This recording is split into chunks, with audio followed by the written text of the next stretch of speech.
Good morning. May I have your attention, councillors? My apologies for not communicating it on time. Can we go back to sign the attendance register of the special council? We will start with the special council. Thank you.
Please ring the bell.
Thank you very much, councillors. Can we all take our seats?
Please, councillors, take your seats so that we can count if we form a quorum. 130.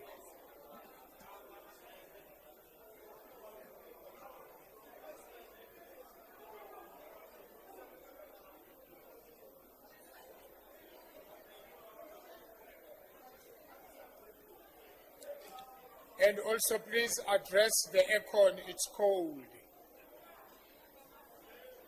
Councillors, please take your seats.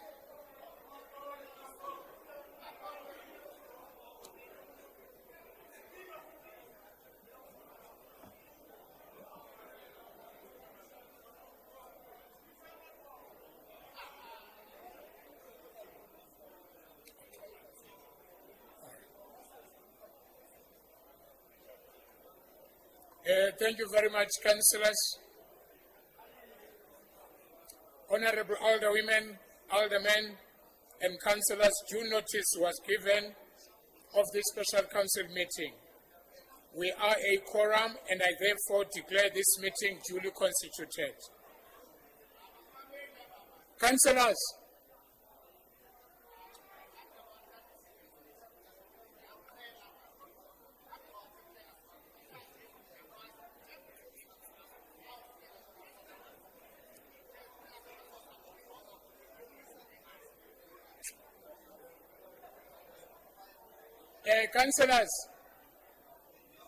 councillors, order. Order, councillors. Thank you. Honorable alderwomen, aldermen, and councillors, due notice was given of this special council meeting. We are a quorum, and I therefore declare this meeting duly constituted. I trust that you have all signed the attendance register for this meeting. Kindly note that it is of critical importance that you sign the attendance register. If you do not sign the attendance register, you will be marked absent from this meeting in the minutes.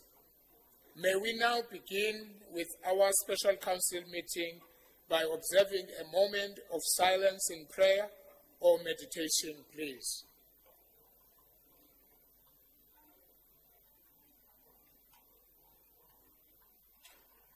Thank you.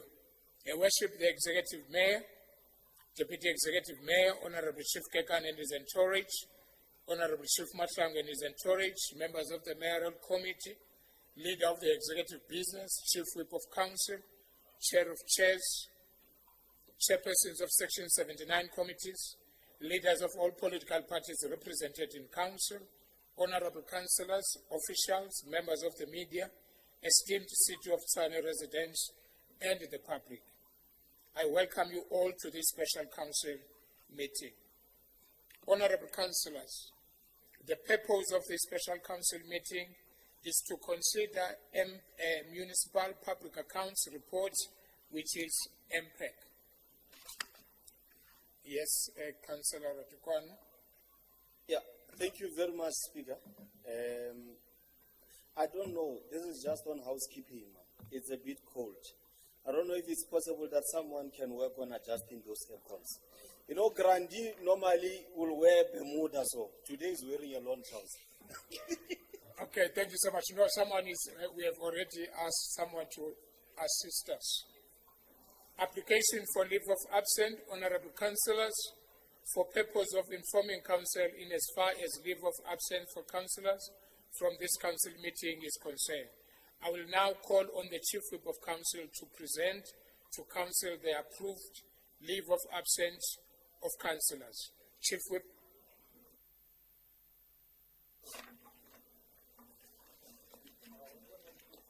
Thank you so much, Honorable Speaker. Speaker, the following councillors have been approved in line with our city processing inquiry leave of absence. Councillor Armax, FF Plus Family Responsibility Leave. Councillor AM Spark, FF Plus Family Responsibility Leave. Councillor Duman, FF Plus Study Leave. Councillor Archerbe, FF Plus Sick Leave. Councillor J. van der Spek, FF Plus Family Responsibility Leave. Councillor L. Mettelberg, RCT leave, Councillor E. Modise, ANC sick leave, Councillor E. Mabusela, ANC sick leave, Councillor N. Pillay, DA sick leave, Councillor H. Norki, DA sick leave, Councillor B. Lawrence, DA Board Commitment, Councillor Alderman C. Brink, DA Party Commitment, Councillor K. Makaleng, DA Family Responsibility Leave, Councillor B. Solane, EFF Party Commitment, Councillor P. Matala, EFF Family Responsibility Leave, Councillor O.S. Ramawodu, EFF Party Commitment, Councillor B. Matebola, EFF Party Commitment, Councillor N.S. Aneho, EFF Party Commitment. Speaker, I've got councillors who are arranged to arrive late. Councillor M. Erasmus, FF Plus, working hour. Councillor Alderman Tienesen, FF Plus, 15 hour. Speaker, I've got councillors request for leave early. Councillor L.J. van Rensberg, FF Plus, 13 hour. Councillor P. Modise, ANC, 15 hour. Thank you, Speaker. Thank you very much, Chief Whip. Official notice, there are 9.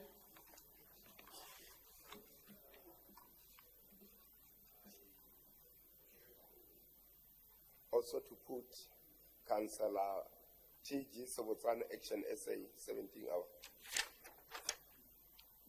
Thank you. Item D, unopposed proposal by the Speaker and other proposal allowed by the Speaker. Code of conduct for councillors owing on municipal accounts.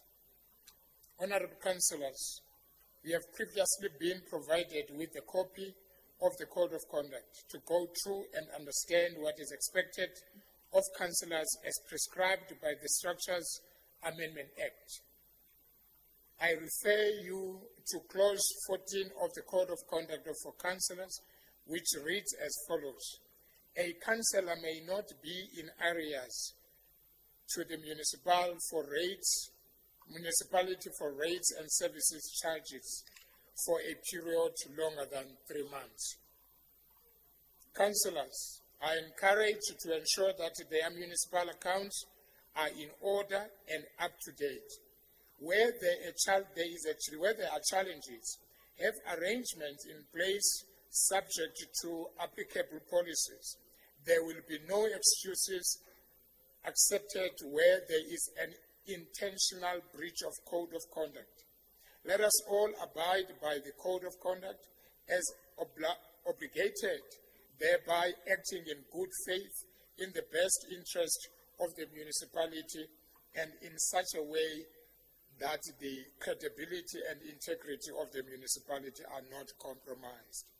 Councillors, failing to adhere to this Code of Conduct will result in a breach and will be referred to the Rules and Ethics Committee.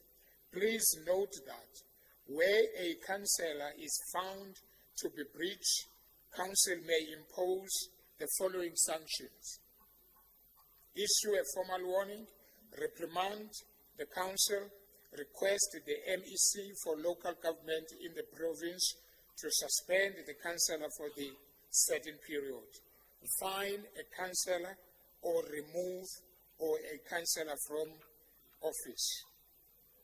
Honorable councillors, I have noted with concern that either councillor or official bring children to the gallery of council during the council meeting. Councillors, please note that this is not allowed, and for any other request to join the gallery on application is submitted to the office of the Speaker.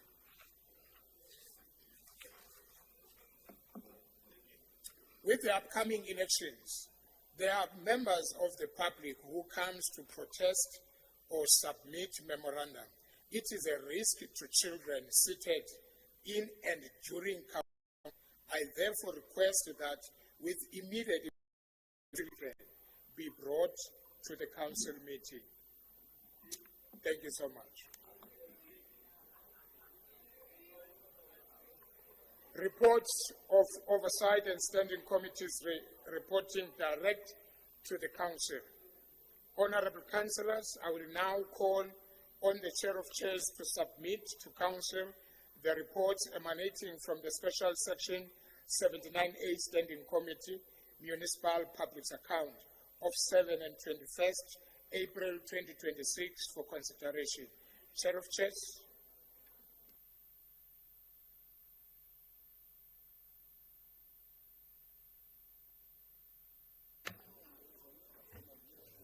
Speaker.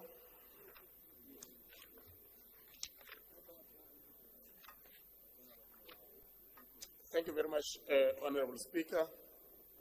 Greetings to the House, Your Worship, Honorable Executive Mayor, the Deputy Executive Mayor in his absentia, Honorable Chief Kekane and his entourage, Ba Butkoka Nkomo Bajamundu, Honorable Chief Mahlangu and his entourage in their absentia, members of the Mayoral Committee, leader of Executive Business, Chief Whip of Council, chairpersons of Section 79, leaders of all political parties represented in this council, honorable councillors, officials, members of the media, esteemed City of Tshwane residents, and the public. Honorable Speaker, it is a pleasure for me to submit to council reports from the following Section 79 Committee, Municipal Public Accounts, for consideration. Public accounts from the meeting of the 17th of April 2026 and the 21st of April 2026. Honorable Speaker, I will also propose that item 1 to 14, as contained in the Municipal Public Accounts Committee special of 2021, April 2026, be considered in committee due to the confidential nature thereof. Honorable Speaker, the reports are tabled. Thank you very much.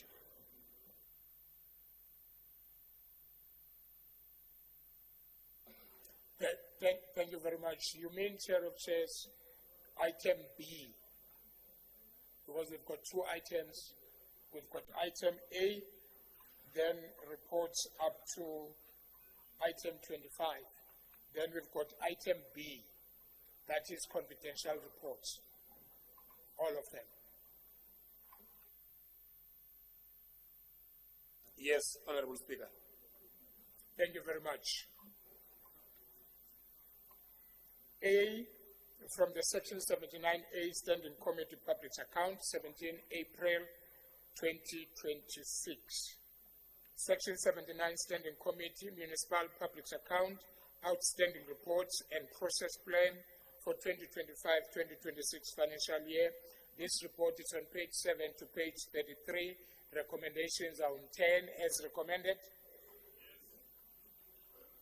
Road and Transport Department report on registration, servitude over portion 370 and portion 395 of the farm, Vonderboom 302 JR required for a Pierce River, BEM properties. This report is on page 34 to 39. Recommendations are on 39 as recommended. 3, Group Financial Services Department. First quarter municipal property rates evaluation report 2025-2026 financial year. This report is on page 40 to 53. Recommendations are on 53 as recommended. Yes, Councillor. Can I do a speech on this? No, we don't have speakers on this. Well, then you force me to do a media statement. We don't have speakers on this special council. There were no speakers that were submitted. So we are not going to allow any speakers. Thank you. 4. No, you should have submitted the list if you wanted to speak. You should have submitted the list. We are not having speakers here. And I stopped asking speakers, even if I don't have a list of speakers. So no one is going to speak if we don't have a list. Councillor Pesco, what are you rising on? Speaker, on a point of information, These documents received us yesterday at 12:04. At what time do you want us to present our names for speeches? With other words, what you are doing is grossly unfair. Please take note, and I want it to be minuted. Thank you very much. You received the document at 12 o'clock during the day. Is that what you're saying? In the afternoon. And when did you know that you want to speak? After? After perusing the document, and having said that it's a document of 1,700 pages. It takes a few minutes, you know, sir. The question that I'm asking, when did you know that you want to speak? And if you knew that you wanted to speak, why you didn't send an email to the chief whip? Because that's how we are doing things. We are not having speakers on these items. Thank you.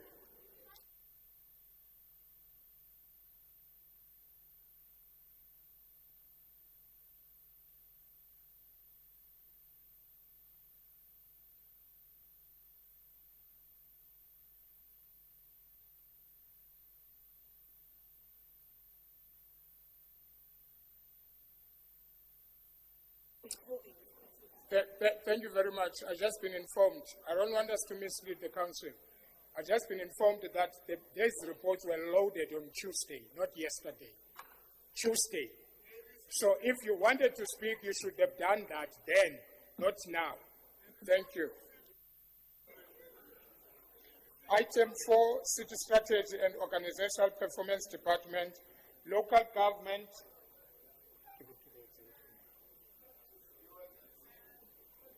Local Government Municipal Finance Management Act 2003, Act 56 of 2003, Section 52, subsection D, Quarter 2 report, and Section 72 mid-year budget and performance assessment report on the implementation of the service delivery and the budget implementation plan. This report is on page 54 to page 735. Recommendations are on 73. As recommended, Group Financial Services Department, creditors age analysis as at 31st December 2025 for the city. This report is on page 736 to 742. Recommendations are on 742. As recommended. 6. Group Financial Services Department, Bulk Service ESCOM and Water Board's monthly report, 2025-2026 financial year. This report is on page 743 to 749. Recommendations are on 749. As recommended, item 7, Office of the City Manager Department status report on the resolution of the issued material irregularity findings as at February 2026. This report is on page 750 to page 757. Recommendations are on 757 as recommended. Item 8, Group Financial Services Department, flagging system and its effectiveness in ensuring contracts about expire are dealt with in a timeous manner, and in doing so, reduce deviations and potential irregular expenditure. This report is on page 758 to 761. Recommendations are on 761 as recommended. Item 9, Office of the Chief Whip report on the expenditure and performance of the Office of the Chief Whip for quarter 2 of the 2025-2026 financial year. This report is on page 762 to 780. Recommendations are on 780 as recommended. 10, Group Financial Services Department creditors age analysis as at 31st July 2025 for the city. This report is on page 781 to page 786. Recommendations are on 786 as recommended. Item 11, Group Financial Services Department creditors age analysis at the 31st January 2026 for the city. This report is on page 7877 to 793. Recommendations are on 793 as recommended. 12, Group Financial Services Department, Capital Budget Performance Report as at 30th June 2024. This report is on page 794 to 889. Recommendations are on 805. As recommended. 13, Group Financial Services Department, report on a ROG 05-2024-2025 tender for the supply and delivery of horticulture and urban forest equipment and machinery. This report is on page 890 to 894. Recommendations are on 894 as recommended. Item 14, Office of the Executive Mayor, 2025-2026, a financial year Q2 of the Office of the Executive Mayor Performance Report. This report is on page 895 to 898. Recommendations are on 898 as recommended. 15, Office of the Speaker Oversight Report on the request to write off identified open assets under construction, upgrading of Caledonian Stadium project. This report is on page 899 to 906. Recommendations are on 905. As recommended. Item 16, Group Financial Services Department, Bulk Services, ESCOM and Water Board's monthly report 2025-2026 financial year. This report is on page 907. Recommendations are on 913. Up to 913. Recommendations are on 913 as recommended. 17, Office of the Speaker Oversight Report on the Supply Chain Deviation for the 2024-2025 financial year. This report is on page 5 to page 13. Recommendations are on 13 as recommended. 18, Energy and Electricity Department Progress Report on the installation of the electricity management devices to register indigents, amnesty debt, relief, and areas approved accounts. This report is on page 14 to page 22. Recommendations are on 22 as recommended. 19, Regional Operation and Coordination Department, Municipal Swimming Pool under Regional Operation and Coordination. This report is on page 23 to page 30. Recommendations are on 30 as recommended. Item 20, Water and Sanitation Department report on the medium progress report for the 2025-2026 on installation of water. This report is on page 31 to 35. Recommendations are on 35 as recommended. Item 21, Office of the Speaker Department, Office of the Speaker Medium Performance Report of Council and Section 79 committees for the 2025-2026 financial year. This report is on page 46 to page 50. Recommendations are on 50 as recommended. Item 22, Group Financial Services Department, Q1 2025-2026, Employee-related cost report in line with Section 66 of Local Government Municipal Finance Management Act 56 of 2003. This report is on page 5 to page 13. Recommendations are on 15 as recommended. 23, Group Financial Services Department, Bulk Service, ESCOM and Water Board monthly report 2025-2026 financial year. This report is on page 14 to page 21. Recommendations are on 21 as recommended. 24, Group Financial Services Department Creditors Age Analysis as at 28 February 2026 for the city. This report is on page 22 to page 28. Recommendations are on 28 as recommended. 25, Health Department Progress Report on the review of the community-oriented substance used program service delivery model towards internalization, insourcing of services. This report is on page 29 to page 44. Recommendations are on 44. As recommended.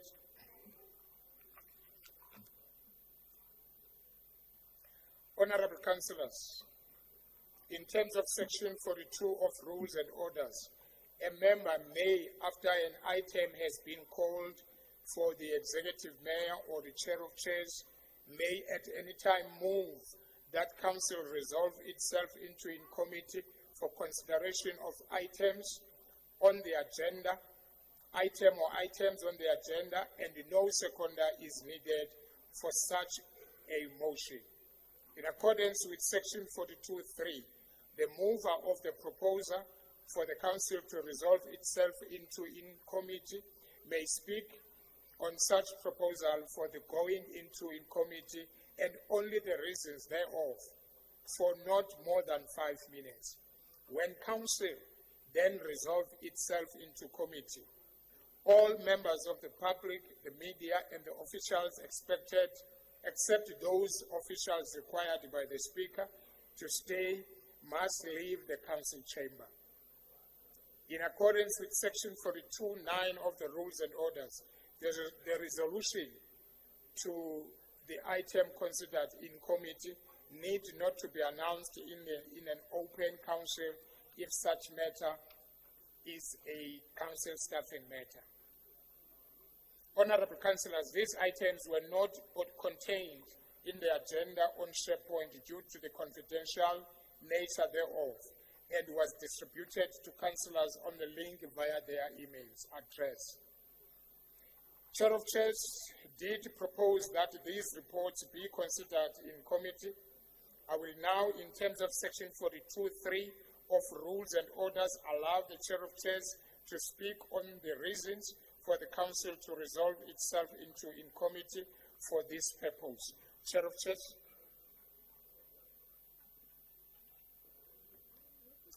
Thank you very much, Honorable Speaker. As I've alluded earlier, that these reports. Oh, I thought they are calling me. I heard Councillor Mashawa. My apologies, Speaker. Yes, Speaker, we are taking these reports to in committee due to the confidential nature of confidential nature thereof. So I humbly request that the Speaker takes these reports to in committee. Honorable councillors, thank you, Chair of Chairs. Honorable councillors, is the proposal for council to resolve itself into in committee approved? May I then ask the members of the public, the officials, and anyone else that is in the gallery to leave the chamber?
Please ring the bells.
Please take your seats so that we can check the quorum.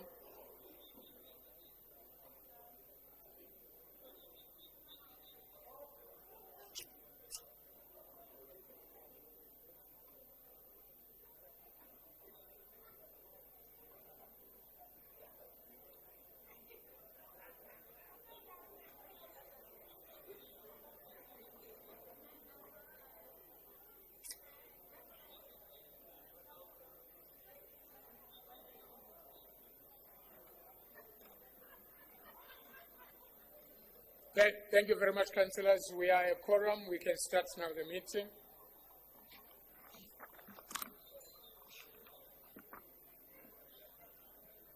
Thank you. Please take your seats.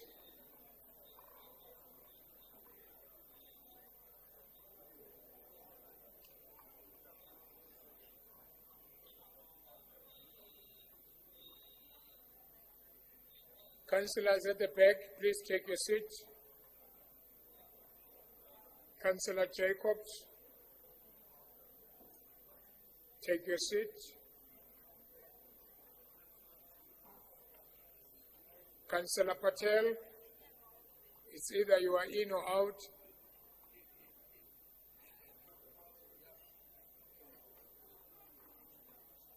Thank you very much.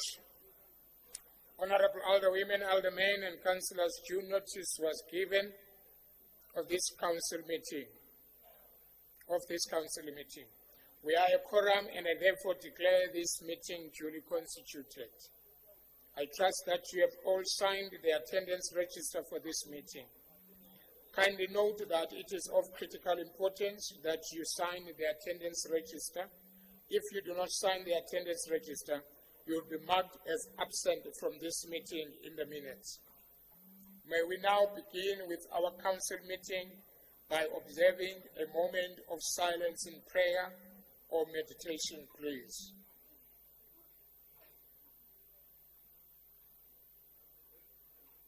Thank you.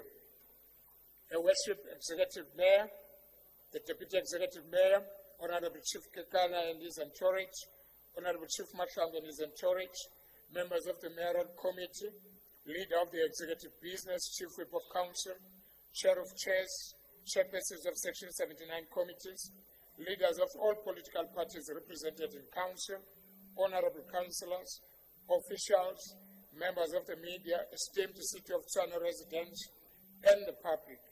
I welcome you all to this continuation council meeting. Item B, the chief whip is not here. We are going to proceed. I'll come back. Official notice, there are none. Unopposed, proposed by the Speaker, and others proposed allowed by the Speaker, there are none.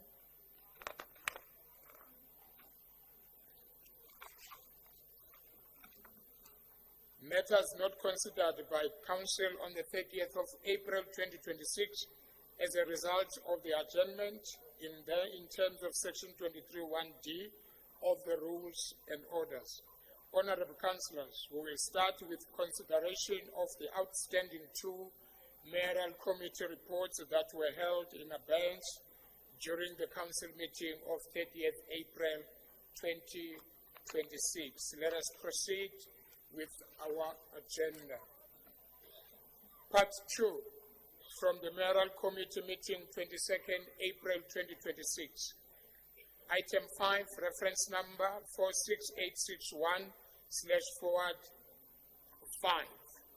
Group Property Department, corrective report proposed transfer of Evan 2512, 2513, 2514, 2515, 2516, 2517, 2518, 2519, 2520, the remainder and the portion 1 of ERF 2511, Pretoria, in exchange of the previous donated portion to the remainder of portion 18 of the farm dashboard 319 JR for religious purposes.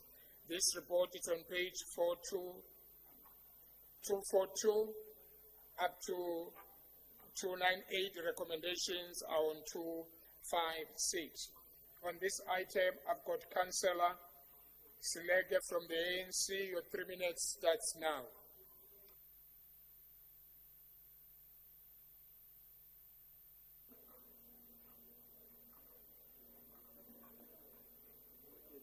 Councillor Selege. Okay, let's move. Councillor Peterson from DA.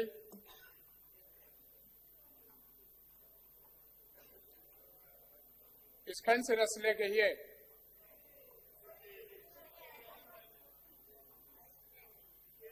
Okay. Councillor Peterson?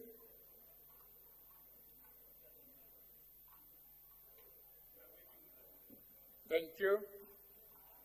Councillor Notununu from the EFF? Thank you. Councillor J. Masilela from the Action SA? Action SA? Okay. J. Masilela from Action SA? Uko not Joel.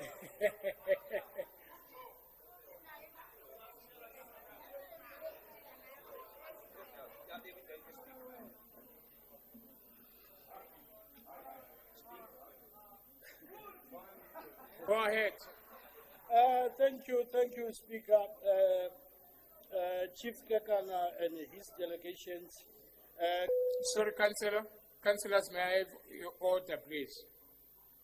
Thank you. Please continue. Fellow councillors, ke a le dumedisha ba botlhe.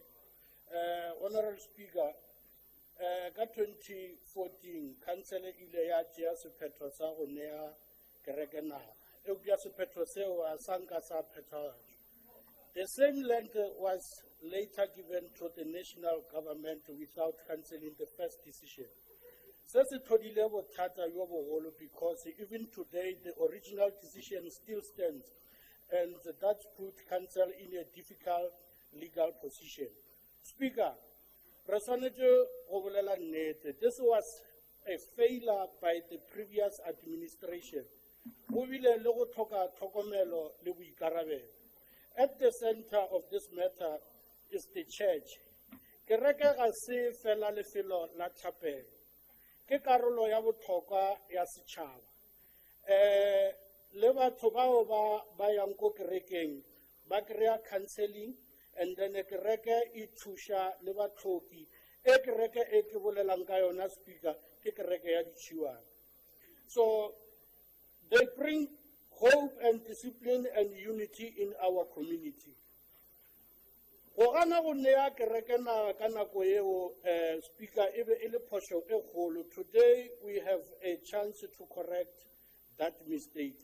Tharollo ye e lego pele ga rena e a kwagala, Speaker. The city is now offering alternative land that will be joined together to make one proper site for the church. Se se tla lokiša bothata bja semolao, gape sa netefatša gore re phethagatša ditshepišo tša rena mo setšhabeng sa rona. Speaker, this is about trust. Setšhaba se re lebeletše gore na re ira ditaba tše di nepagetše na. Ge re dira diphošo, re tshwanetse go boela go batho, re lokiše diphošo tsa rona. Closing, really Action SA, re supporta thekgo e ka botlalo. Ke a leboga, Speaker. Thank you very much. Councillor Johan van Spey. Thank you very much. As recommended. Yes, what are you standing on? You know, with the greatest of honesty, I'm worried, man, Speaker. You know, the J and Masilela, both of us, it's a problem. And I'm requesting that Action SA as our partners, they don't deploy him in my ward because people will think they're voting for me and they're voting for him. So we really need to stop that. Thank you very much. We leave that with you. Thank you very much. Let's move to item 6, reference number 56937/1. Group Property Department propose ratification of deed of sales and subsequent transfer of ERF 1247. Refill. This report is on page 299 to 331. Recommendations are on 3112. And I've got Councillor Stoller from the ANC. Your 3 minutes starts now. Thank you. Councillor Matala from the EFF. Thank you. Councillor T. Mabunda from the Action SA.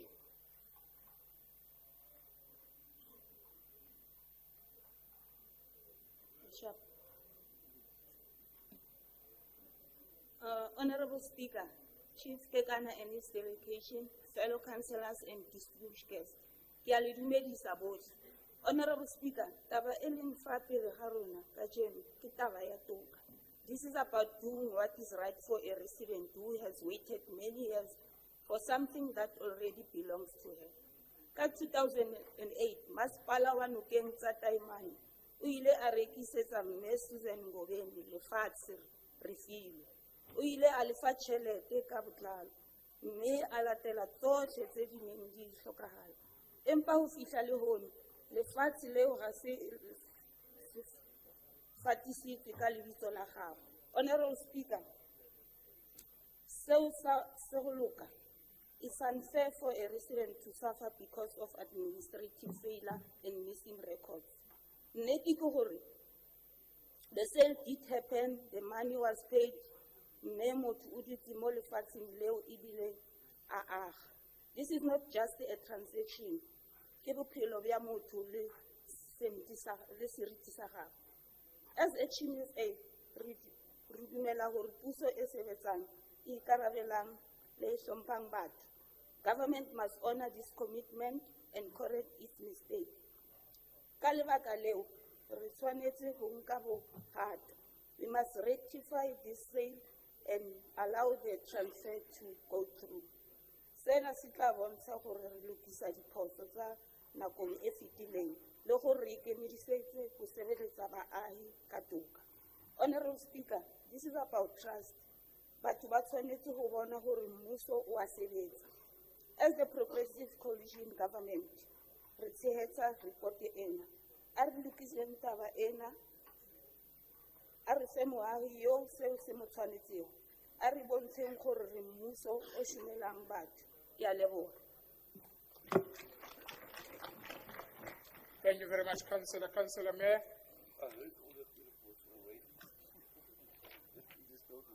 Thank you, Speaker. Speaker, just allow me some time. If I'm running out of time, I would like to make an additional recommendation on this item, please.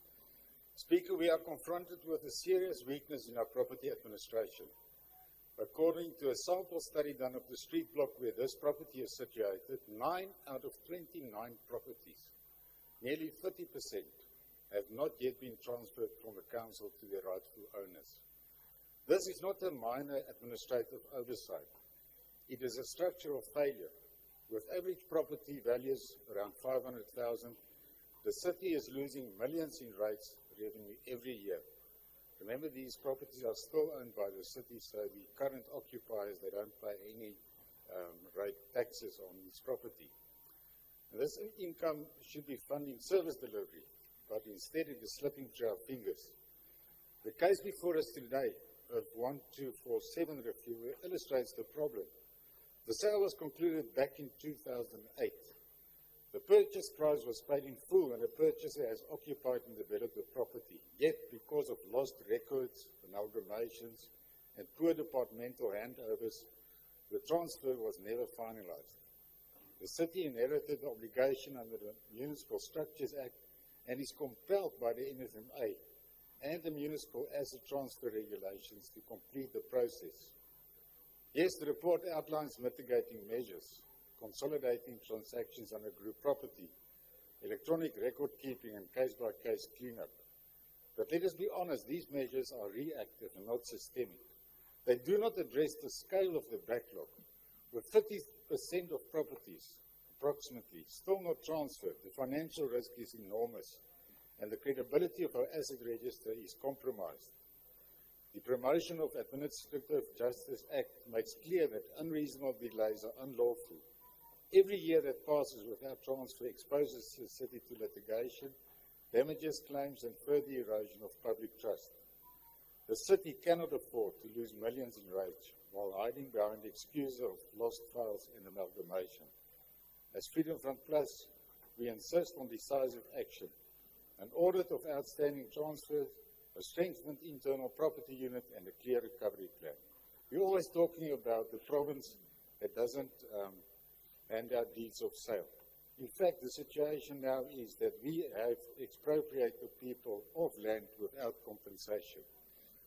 On this, Speaker, we want to restore transparency, secure our revenue base, and honor the rights of our residents, also the residents in the field. And we will make it known to these residents that they are entitled to get their deeds from the council. Just a few minutes for the recommendations. Go to the recommendations, Council.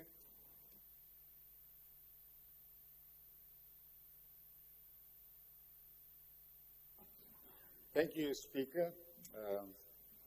I'm ending that this administration should deeply look into the situation. Otherwise, as I said, they are actually creating expropriation of land without compensation, which something is that they stand for. My recommendation is that I propose an additional recommendation 7 to be added to the existing recommendations to read as follows. That group property undertakes an audit on all properties located in the fieldware to ensure that transfer of the properties from the City of Tshwane Metropolitan Municipality to the rightful owners happen. It's proposed by myself, Councillor P.W.W. Meyer, and seconded by Councillor N.C. Pascoe. I thank you.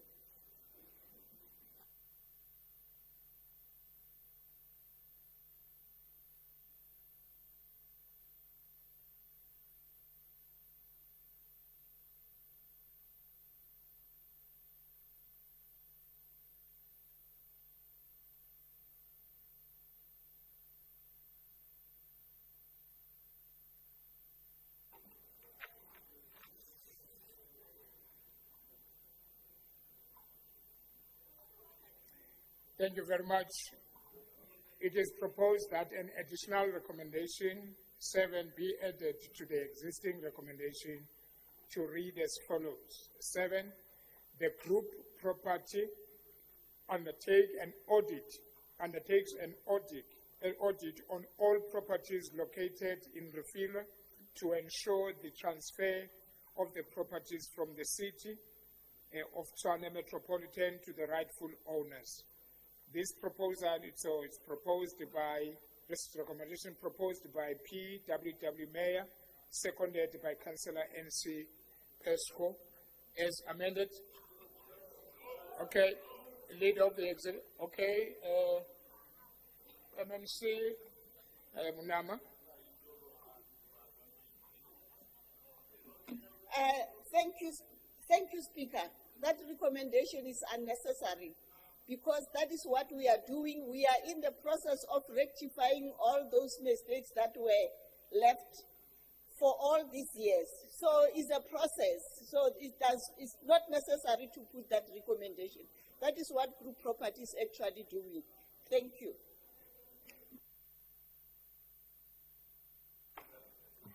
Thank you very much, Councillor Pascoe. Councillor Peter.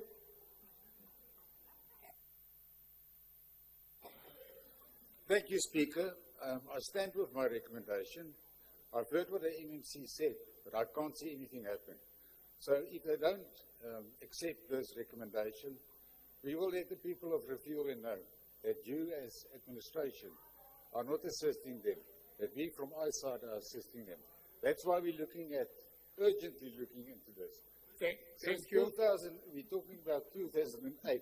These people have purchased that land. Okay, built on that land. Thank you, Councillor. Alderman Maluleka. No, thanks, Speaker. I think Councillor Meyer must just understand that that exercise will require resources, financial resources. For individuals that are owning properties from time to time, as and when they sell and there are kids that are remaining, they want to change ownership. That's where they establish some of irregularities in terms of ownership. Therefore, let's not burden this administration with unnecessary cost of doing a blanket audit, because that audit will require money. And if you do it for Refila, you must do it for all other townships. Therefore, let's avoid that, but take it that as we go, the department will correct some of these material irregularities that we're establishing.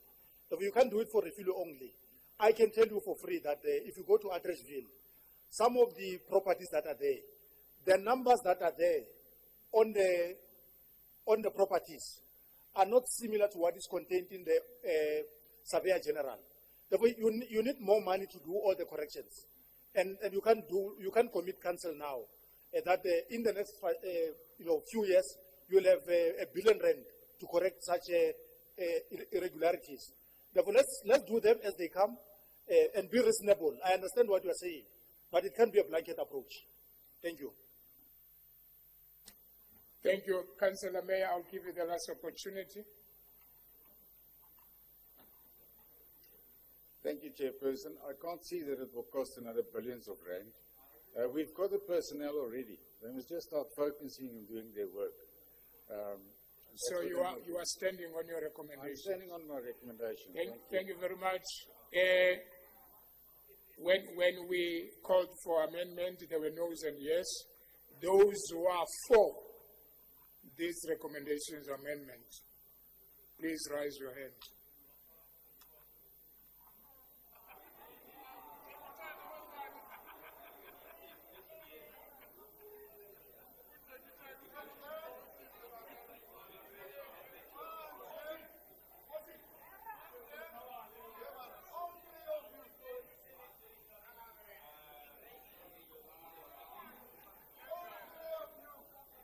Are you done?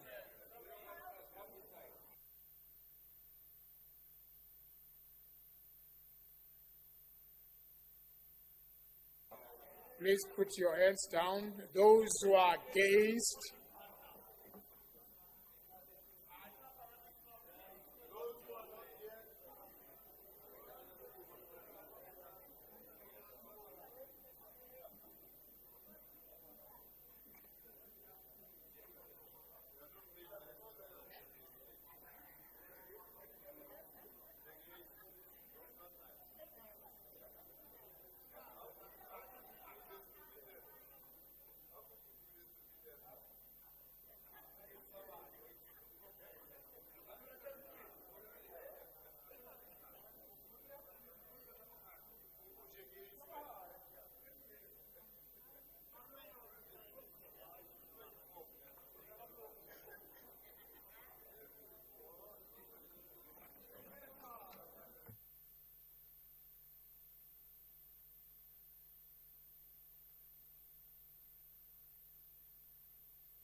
please lower your hands. Those who abstain,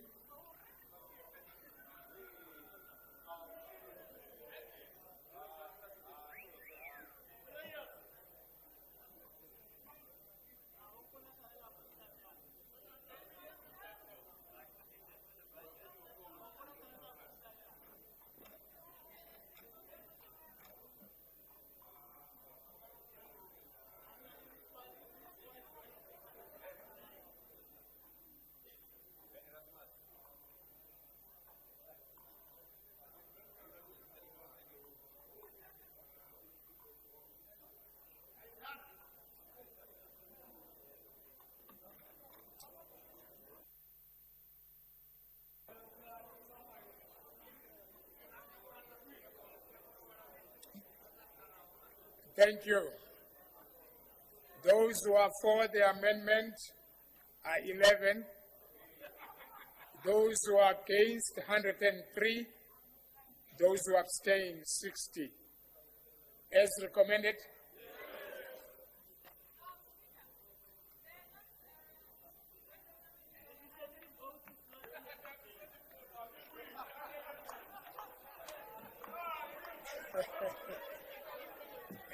Thank you very much.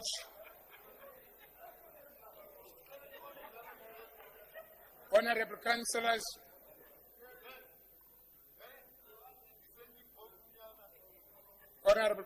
we have 60 minutes in total to discuss Annex A, A1, and A2.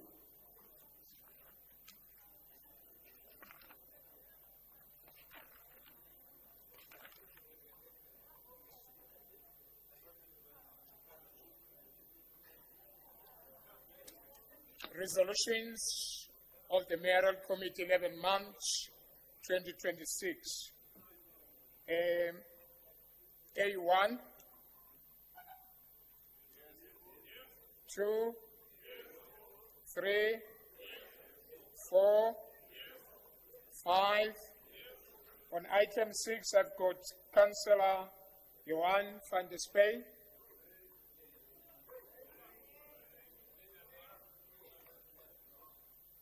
Are you speaking, sir? Press the button.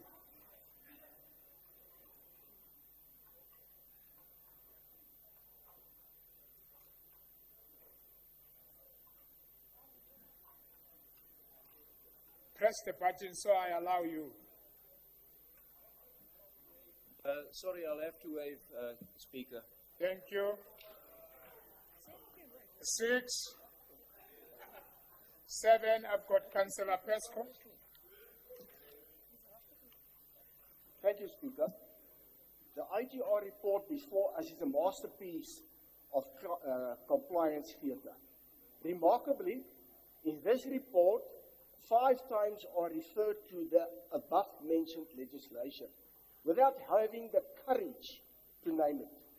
Let me name it for you. It is the Intergovernment Relations Framework Act 13 of 2005. But while this coalition tables the report to tick a box, they are facing the Act core mandate in three critical ways. Number 1, you are failing Section 5. The Act mandates the coordination of implementation. Yet, your own report admits to a complete misalignment of planning and budgeting with the provincial projects initiated unilaterally at page 108. Secondly, you are failing Section 40. The law requires that you utilize formal mechanisms to settle intergovernmental disputes. Instead, you simply list late notice engagements from the province as a grievance, but not triggering formal dispute resolutions. You are choosing to be a victim rather than an executive. Thirdly, you are failing Regulation 13 of the Systems Act. This report is intended to trigger corrective measures, but it contains none. It is a record of stagnation, not plan for action. While you play this blame game, the city is in a free fall. Your own departments are whistleblowing from within. The Chief Emergency Services has explicitly questioned your data. See page 582. Speaker, National Treasury does not reward status updates. If this coalition doesn't stop hiding behind the province to mask its own incompetence, you will forfeit the very ground that keeps this city alive. Stop the blame. Start to do your work. Thank you. Thank you very much. 7.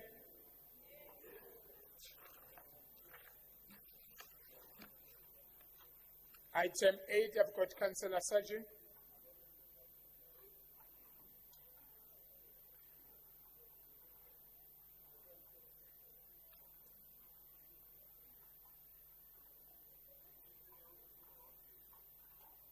We are on Annexure A. Waive. Item 9. 8. Item 9, I've got Johan van der Spey.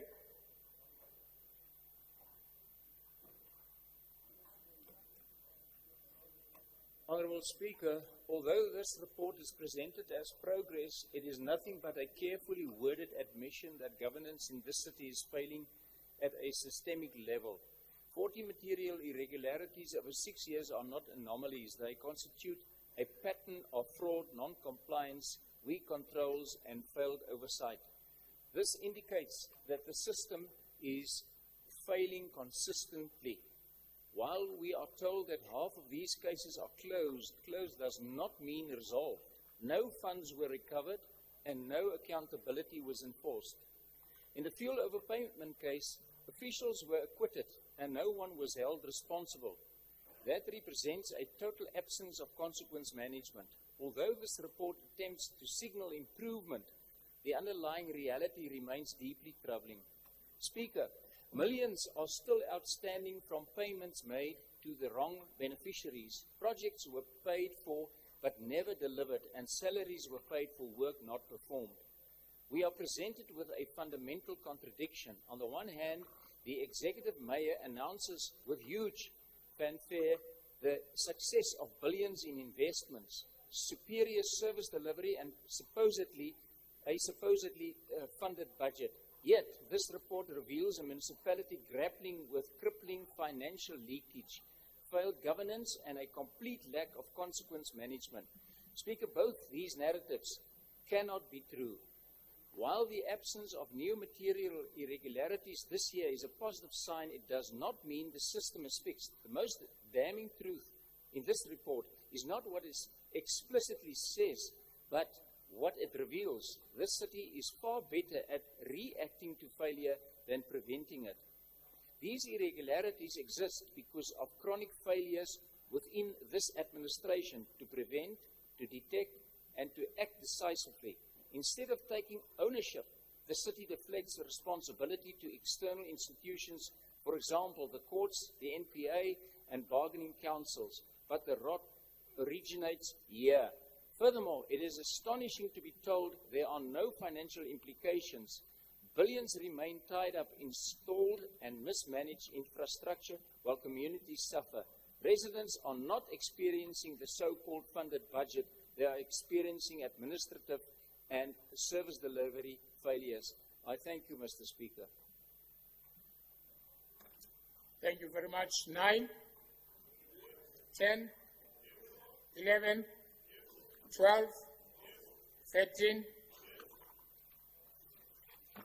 Honorable Councillors, now that we've disposed of Annexure A, we can move to Annexure A1. Resolutions of the Mayoral Committee, 18th March 2026.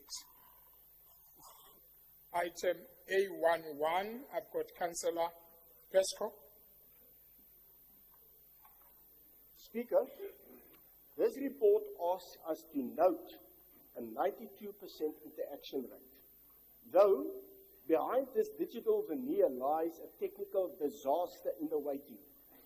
While the CRM department prides itself on answering telephones, the departments responsible for the actual repairing of the faults, specifically in electricity and energy, have collapsed to a 37% completion rate.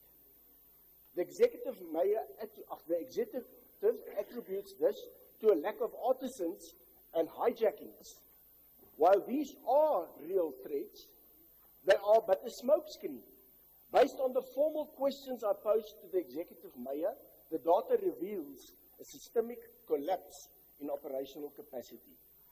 Our city relies on 55 132 kilovolt as a backbone for our electricity, excluding the regions 5 and 7. Yet, the mayor's own records confirm a critical small pool of authorized personnel. Specifically, there are only 26 active duty switching officers available for shift work who are legally permitted to perform the physical protocols. The isolation and earthing required to render the system safe. We have 55 substations, but only 26 people legally allowed to flick the switch. Residents wait for days because the staff are spread too thin. Or even scarier, unauthorized staff may be performing high-risk work without a legal level. We are upgrading the Villabeers infeed to a fourth supply point, yet we have failed to authorize the human capacity required to manage the existing grid. The report claims no human resource or legal implications. That is a blatant falsehood. Operating with only 26 authorized personnel violates national safety standards and the Occupational Health and Safety Act. We must end this gatekeeping of the city's energy security. I thank you. Thank you. A11, 2, 3, 4. Honorable Councillors, now that we have disposed in Annexure A1, we can move to Annexure A2. Resolution of the Mayoral Committee, 20th March 2026, A21.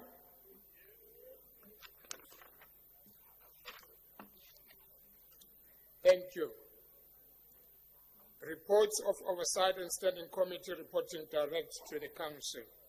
Honourable Councillors, I will now call on the Chair of Chairs to submit to Council the reports emanating from the Section 79 Committee for consideration. Chair of Chairs.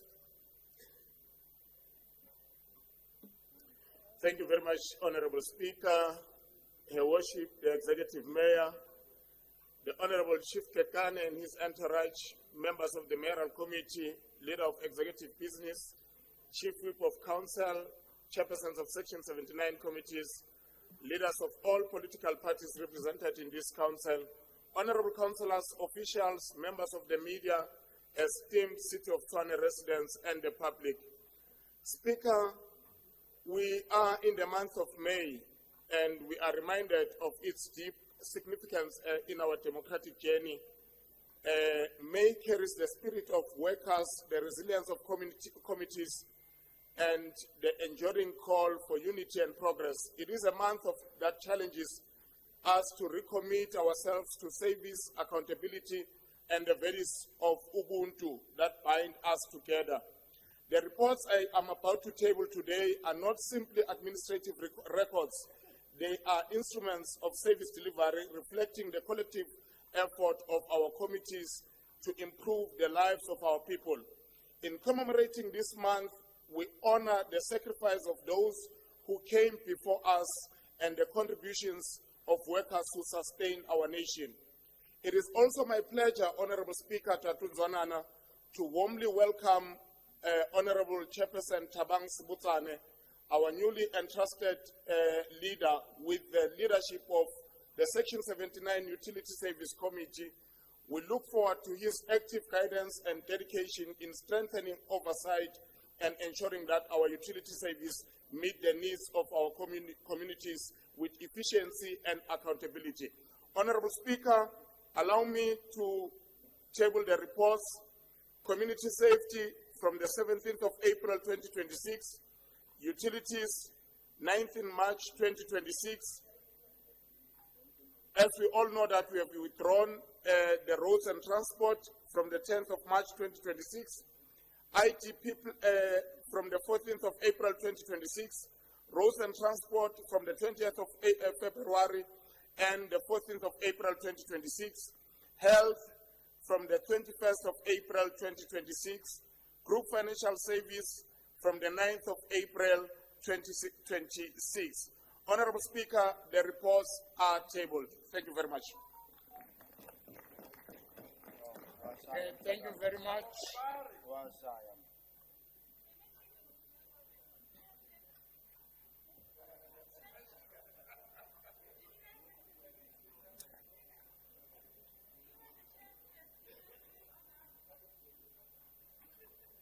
Probably it's our perfect wedding.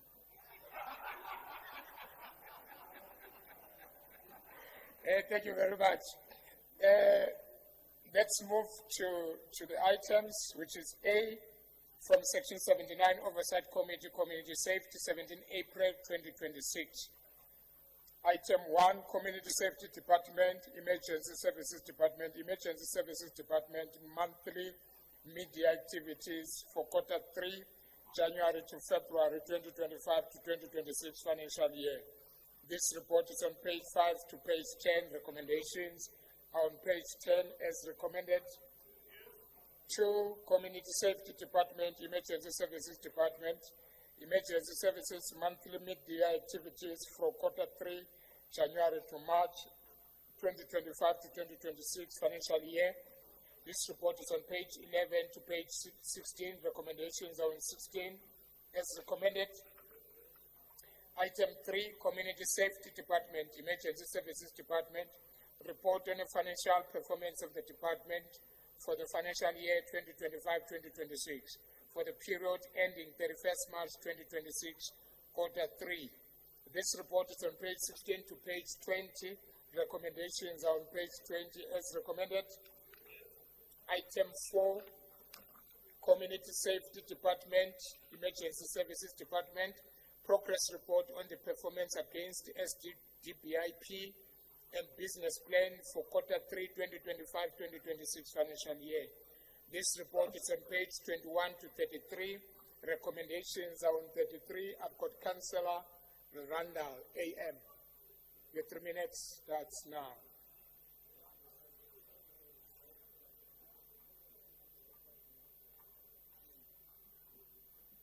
Speaker, what? You are waving. Thank you. The next speaker is Councillor Dilare, SI.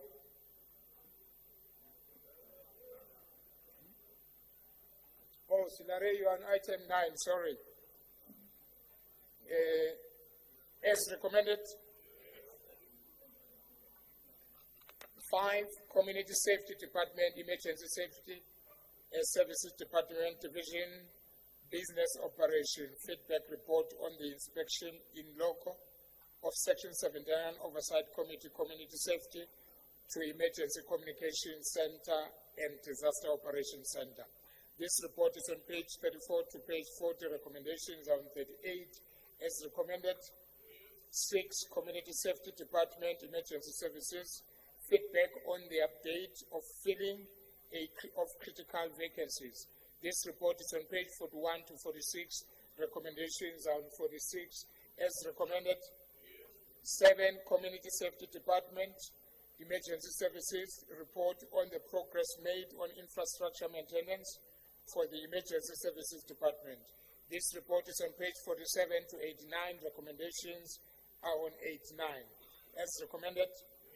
8, Community Safety Department, Emergency Safety Department, report on the availability, regulatory compliance, and budget of personal protective equipment for the Emergency Services Department. This report is on page 90 to 163. Recommendations are on 163. As recommended. Item 9, Community Safety Department, Tshwane Metro Department, report on Community Police Forum, inclusive of challenges experienced. This report is on page 164 to 169. Recommendations are on 169. Councillor Dilare, SI.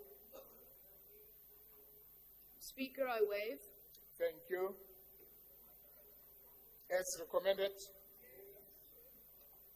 Item 10, Community Safety Department, Tshwane Metro Police Department, report on bylaw enforcement operation, quarter 2 of 2025-2026.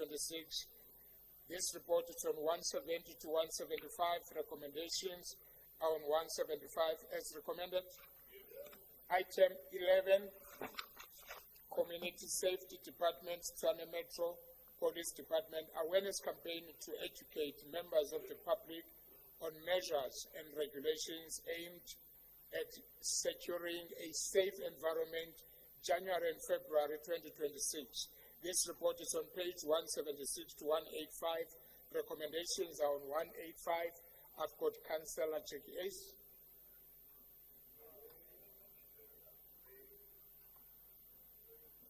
I waive, Speaker. Thank you. As recommended. Item 12, Community Safety Department, Tshwane Metro Police Department, comprehensive report on traffic management and road safety report. This report is on page 186 to 189. Recommendations are on 189. As recommended. Item B, from the Section 79 Oversight Committee, Utility Services, 19 March 2026. Item 1, Energy and Electricity Business Unit, report on quarterly of service and supply for the electricity distribution network. This report is on page 5 to page 19. Recommendations are on 19 as recommended. 2, Energy and Electricity Business Unit, quarter 2 performance review report for 2025-2026 financial year. This report is on page 20 to page 69. Recommendations are on 69 as recommended. Item 3, Energy and Electricity Business Unit, Electricity Planning and Development Division, request for progress report on Monavoni 132/11 kV substation. This report is on page 70 to 73. Recommendations are on 73. I've got Councillor Jacobs. Your 3 minutes, that's now. Thank you. As recommended, item 4, Water and Sanitation Business Unit completion of the Royval Water Wastewater Treatment Phase 1 upgrade and an extraction of new upgrade scope of work. This report is on page 74 to 84. Recommendations are on 84. As recommended, 5, Water and Sanitation Business Unit Infrastructure Planning and Implementation report on the calculations of water balance and non-revenue water and the measures in place to reduce the non-revenue water and high water consumption for the 2025-2026 financial year. This report is on page 85 to 106. Recommendations are on 105. Councillor Jacobs. Thank you so much. As recommended,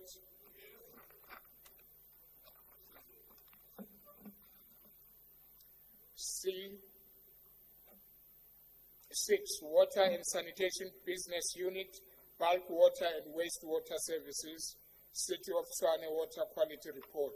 This report is on page 107 to 120. Recommendations are on 120. As recommended, 7, Water and Sanitation Business Unit, Bulk Water and Wastewater Services report on the City of Tshwane wastewater treatment work regulatory requirements and monthly influent discharge quality compliance. This report is on page 121 to 150. Recommendations are on 150. As recommended. Thank you. D.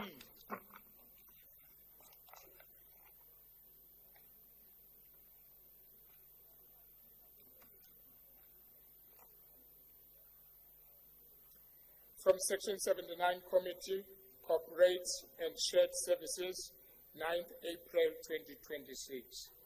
Item 1, Governance and Support Services, Group Property Department, Quarter 2, 2025-2026 Performance Report. This report is on page 4 to page 42. Recommendations are on 6 as recommended. 2, Shared Services Department, Departmental Performance Report for Shared Services, mid-year quarter 1 and 2 of 2025-2026 report. This report is on page 43 to 148. Recommendations are on 58 as recommended.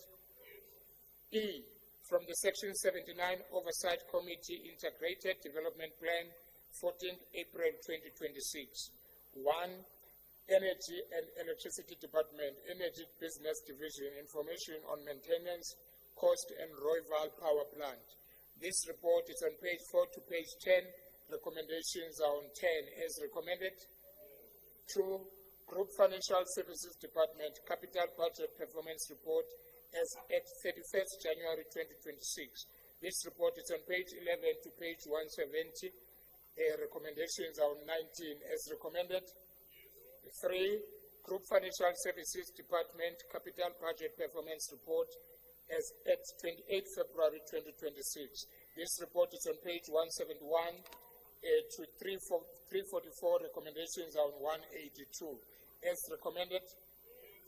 F, from Section 79 Oversight Committee, Roads, 14th April 2026.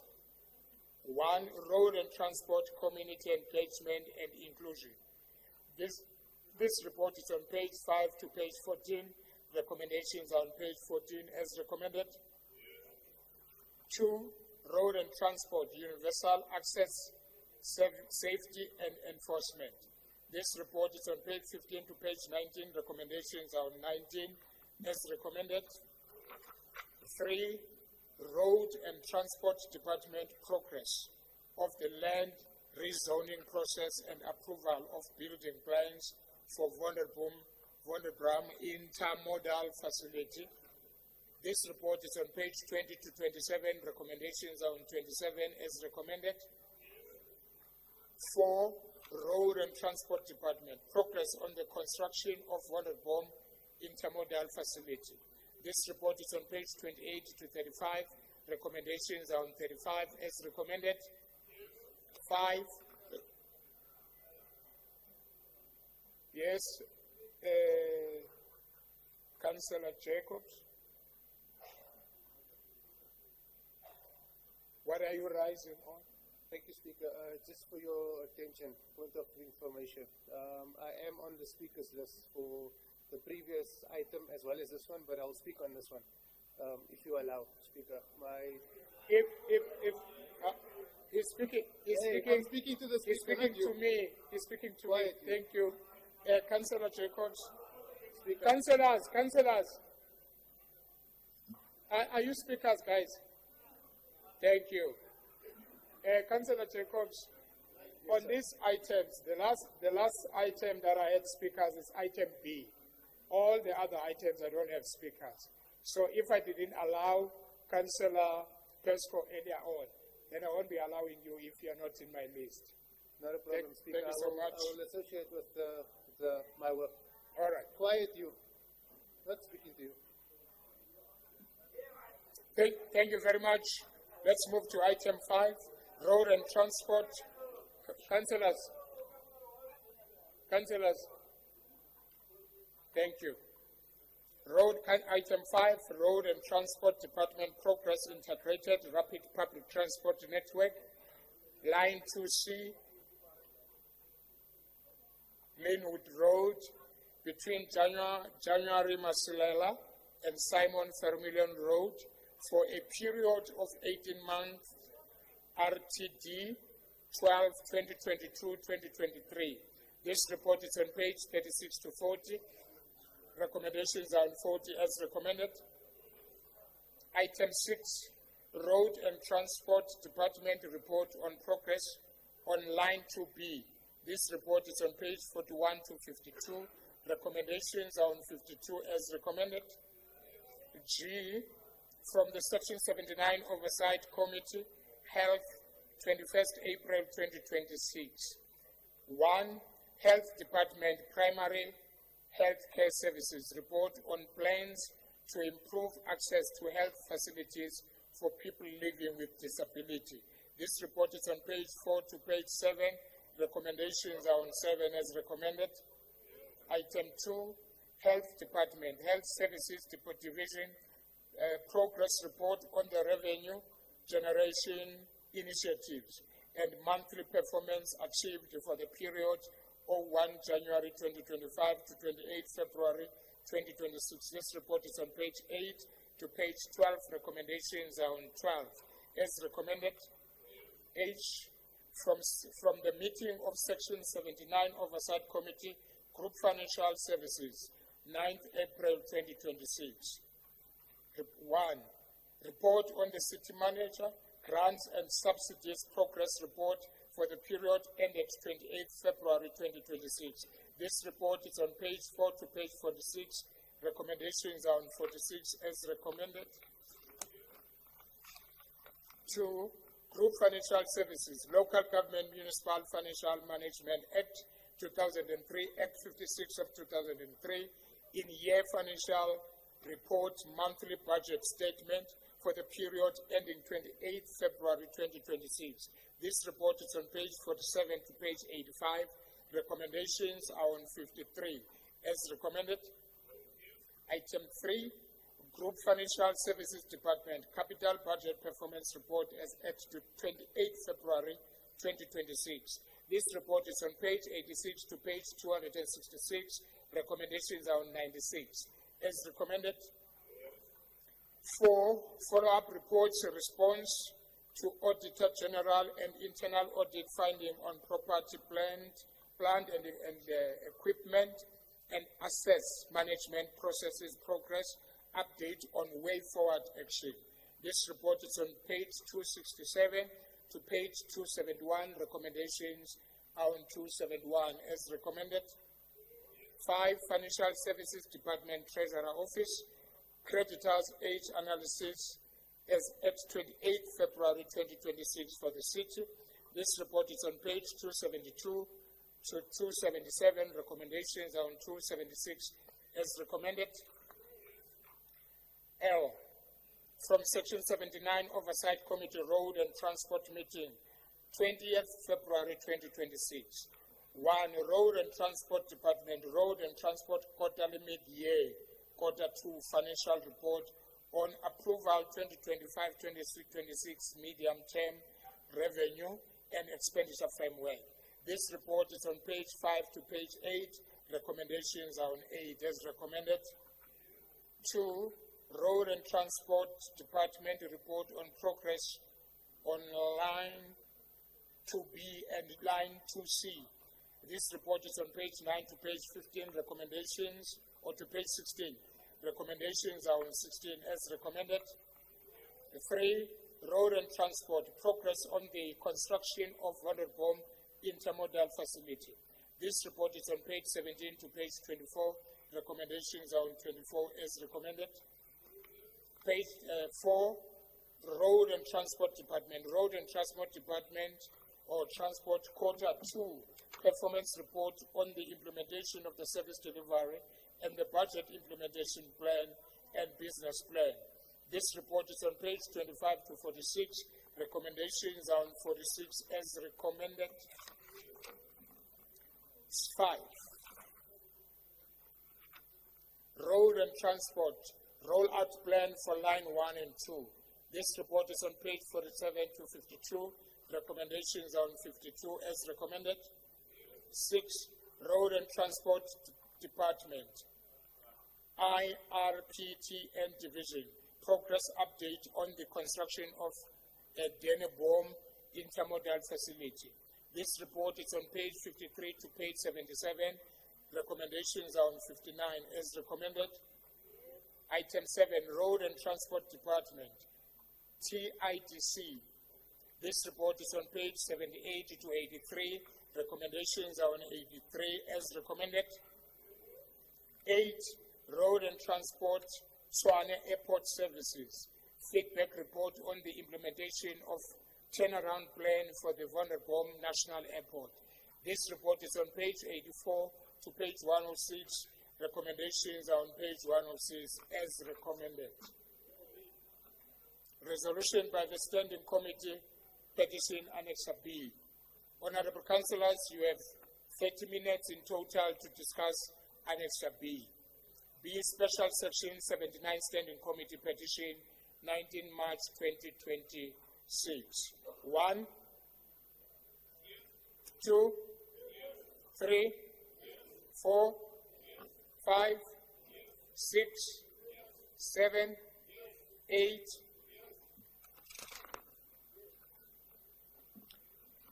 G. Questions of which notice has been given. Questions submitted by councillors in terms of Section 10(1)B of the Rules and Orders of the City of Tshwane Metropolitan Municipality Council meeting, 30th April 2026. Honorable councillors, I have received questions from the following councillors in terms of Section 10(1)B of the Rules and Orders, and these questions were referred to the Executive Mayor for response. 1, Alderman C. Brink. 2, Councillor S.I. De La Rey. 3, Councillor S. Muller. 4, Councillor I.A. de Kok. 5, Councillor M.A. Makafula. 6, Alderwoman D. Seloa. 7, Councillor S. de Twala. 8, Councillor D.G. Vanderberg. 9, Councillor Cheki Ace. These questions were submitted to the Executive Mayor. I would like that the Executive Mayor would like to respond on the question, or you respond in writing. She will respond in writing. Motions or proposal deferred from previous meeting of 26 March 2026, there are none. New motion?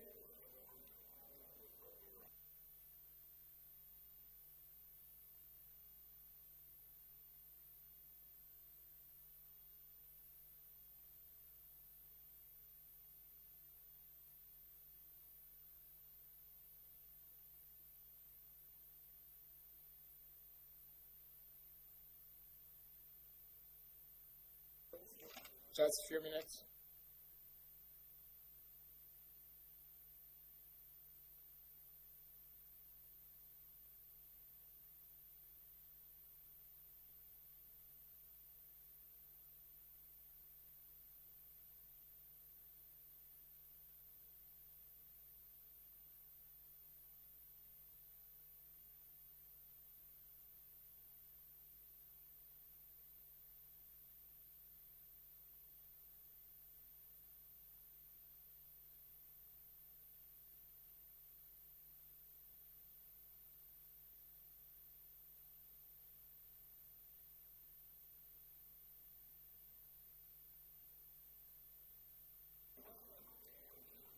Honorable councillors,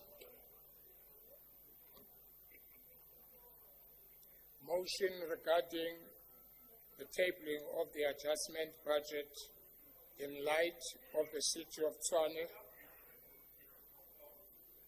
Yes, Councillor, what are you standing on? Yeah, no, thank you very much, Speaker. We seek clarity and guidance and a point of information.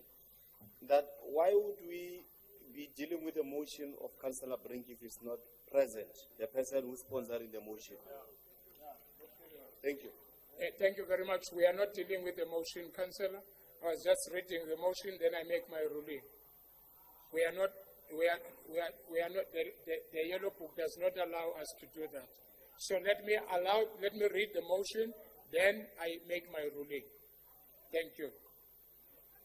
Motion regarding the tabling of the adjustment budget in light of the city of Tshwane serious financial position, as reported in the in-year financial report for the period ending 28 February 2026. The following motion was received from Alderman Brink and seconded by Councillor Jackie Ace. According to Rules and Orders 18 subsection D, a motion lapses if the member who submitted it is not present at the meeting at which the motion being debated. So this motion lapses. Thank you. Yes, Alderwoman Silowa. Thank you, Speaker. Speaker, with this motion, we changed the speakers and a new one was submitted to your office last week on the same item with different speakers. Thank you very much. What we do, you know what we do when we have a continuation, we don't change anything. We keep things as they are. Councillor, wait. We don't change anything. And we never receive any speaker that will speak on this motion. And you don't submit speakers to us. You submit speakers to the office of the chief whip. We never receive any communication to say, Councillor Brink won't be here and this person will be speaking. So the motion has lapsed. Thank you so much.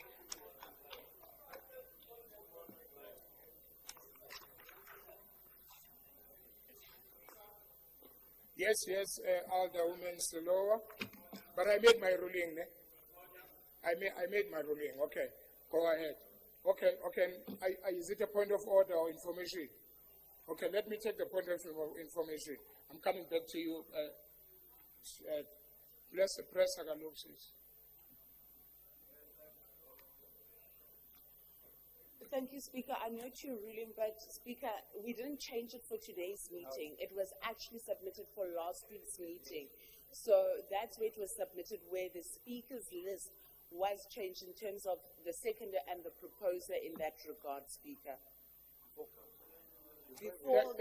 Thank you very much. I don't dispute what you are saying, Alderwoman, but we never received that communication. Thank you so much.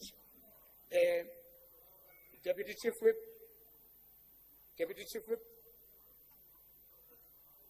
No, Chair, thank you very much. I was calling order on the discussion between the two. You have made a ruling, which is proper, which is in line with the rules. Can we please move ahead? If there are shortcomings, they will have to provide proof outside this meeting, and then you will. Thank you very much. Jay, It's petitions. Any petitions?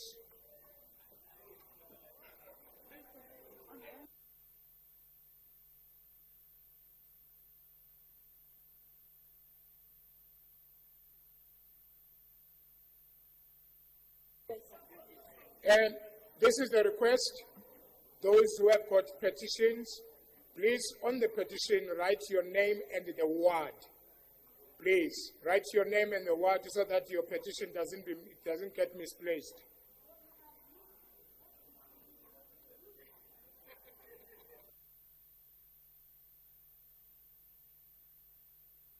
Yes, Councillor Whittleston, what are you standing on?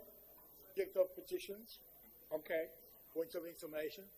Speaker, it's come to my attention that PR councillors are using petitions to campaign and bringing petitions to the House in lieu of ward councillors.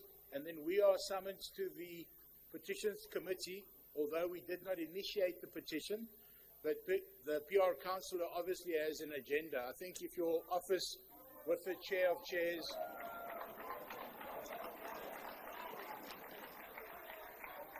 Okay, let's allow the councillor to finish. the applause is for my incredible good look, Speaker. Thank you very much. If your office could just review the protocols of initiating petitions from the wrong, I would say, source. Thank you, Speaker. Okay, thank you very much. That is why it's important that you write your name and the word. Can you please collect the petitions? Yes, Councillor.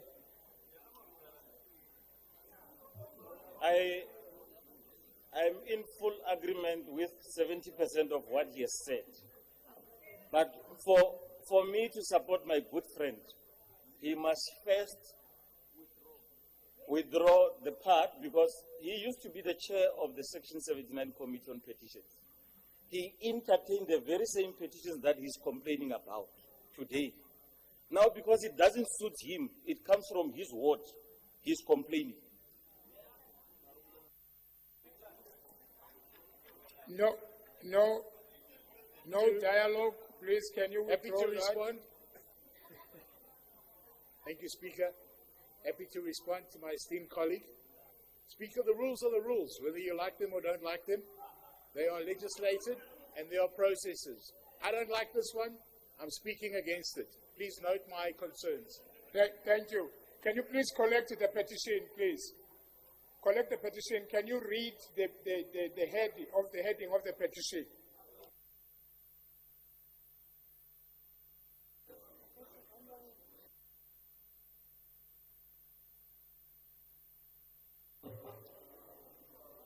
Thank you, Speaker. Ward 65, dysfunctional street lights.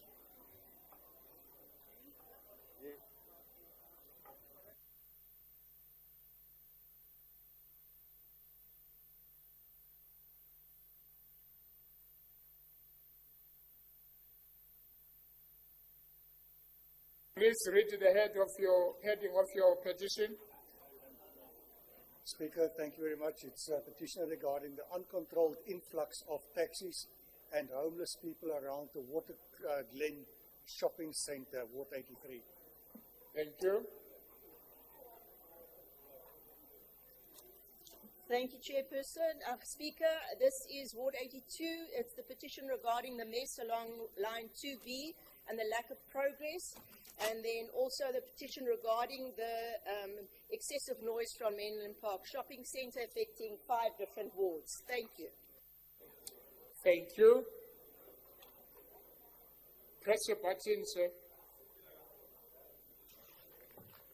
My Speaker, thank you. This is for blocked sewer drains in Ward 2, Pretoria North. Thank you. Thank you very much.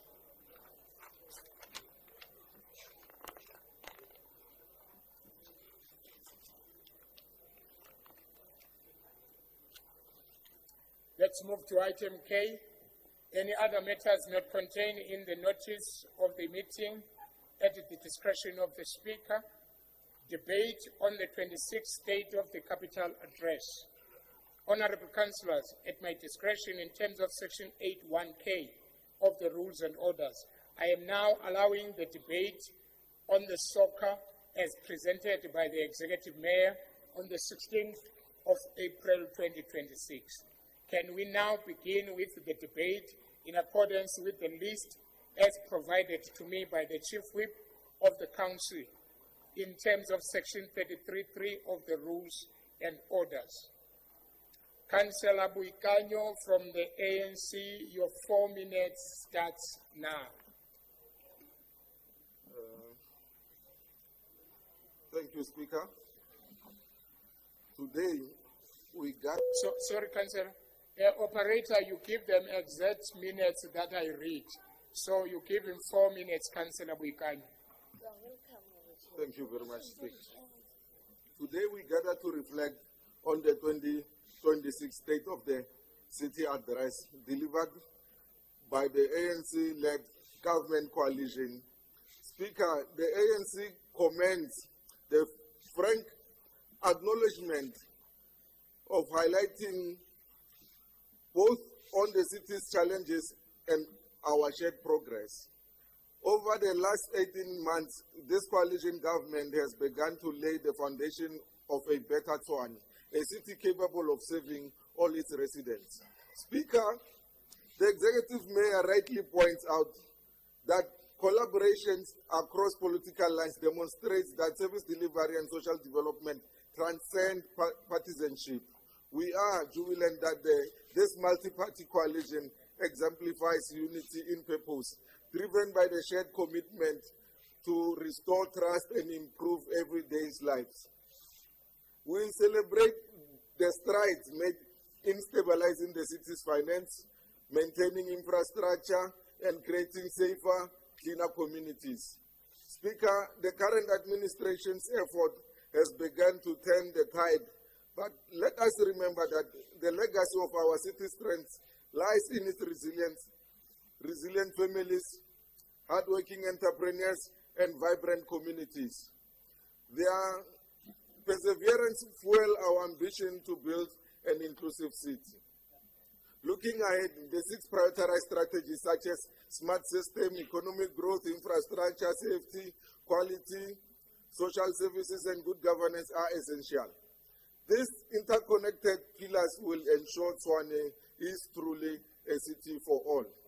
Speaker, while we praise the progress under Executive Mayor Moya, we must also be candid about the pitfalls during the previous administration's time. At the helm, under the DA-led administration, we saw a failure to sustain the essential services that residents depend on daily. During their tenure, infrastructure was neglected, roads crumbled, water supply was unreliable, and electricity outage became frequent, particularly in vulnerable communities. Their focus on austerity led to significant underinvestment, which ultimately compromised service delivery and eroded the residents' trust. Furthermore, corruption scandals and maladministration within the municipality drained resources meant for critical development. Speaker, this period was marked not by progress but by disengagement, frustration, and inequality amongst our people. Their governance prioritized cost-cutting over community needs, neglecting informal settlements and underserviced areas. Many residents experienced a decline in the quality of life with no meaningful measures to address the systematic social issues. However, the current coalition demonstrates the different approach, inclusive, responsive, and committed to restoring services and trust. Our city must move forward, learning from the shortcomings and building a better, more equitable Tshwane. Our collaborative effort now is to build a city where opportunities not reserved for a few, but accessible to all. A balanced approach focusing on sustainable growth, social inclusion, and infrastructure development. Thank you very much, Councillor. The next speaker is from the DA, Alderman Sebring. Your 8 minutes starts now. Who's speaking? Councillor Fosu. Thank you very much, Speaker. I will be taking Celia Brink's time, and I'll also take my time. So can you readjust properly, Speaker? Please add 7 minutes on top of the 8. Add 7 minutes on top of the 8. Please continue. Thank you very much, Speaker. The State of the City address was one of the most uninspiring and lacked substance. The Speaker, Just hold on, Councillor. My apologies, Speaker. I just need clarity. Alderman Dikele, uyaphuma na khuluma force. Angazi uyaboreka noma. Speaker. That's out of order, Chair. No, but that's very so Thank much you. out of order. Please go ahead. Please go ahead, Councillor. Councillor Fosi, sometimes you must not respond. I will respond. Yeah, but I've got my own mouth, Speaker. I can speak for myself. He's speaking to me. All right. Let me get straight to the point, Speaker. Yes. The executive mayor made 3 mistakes, Speaker.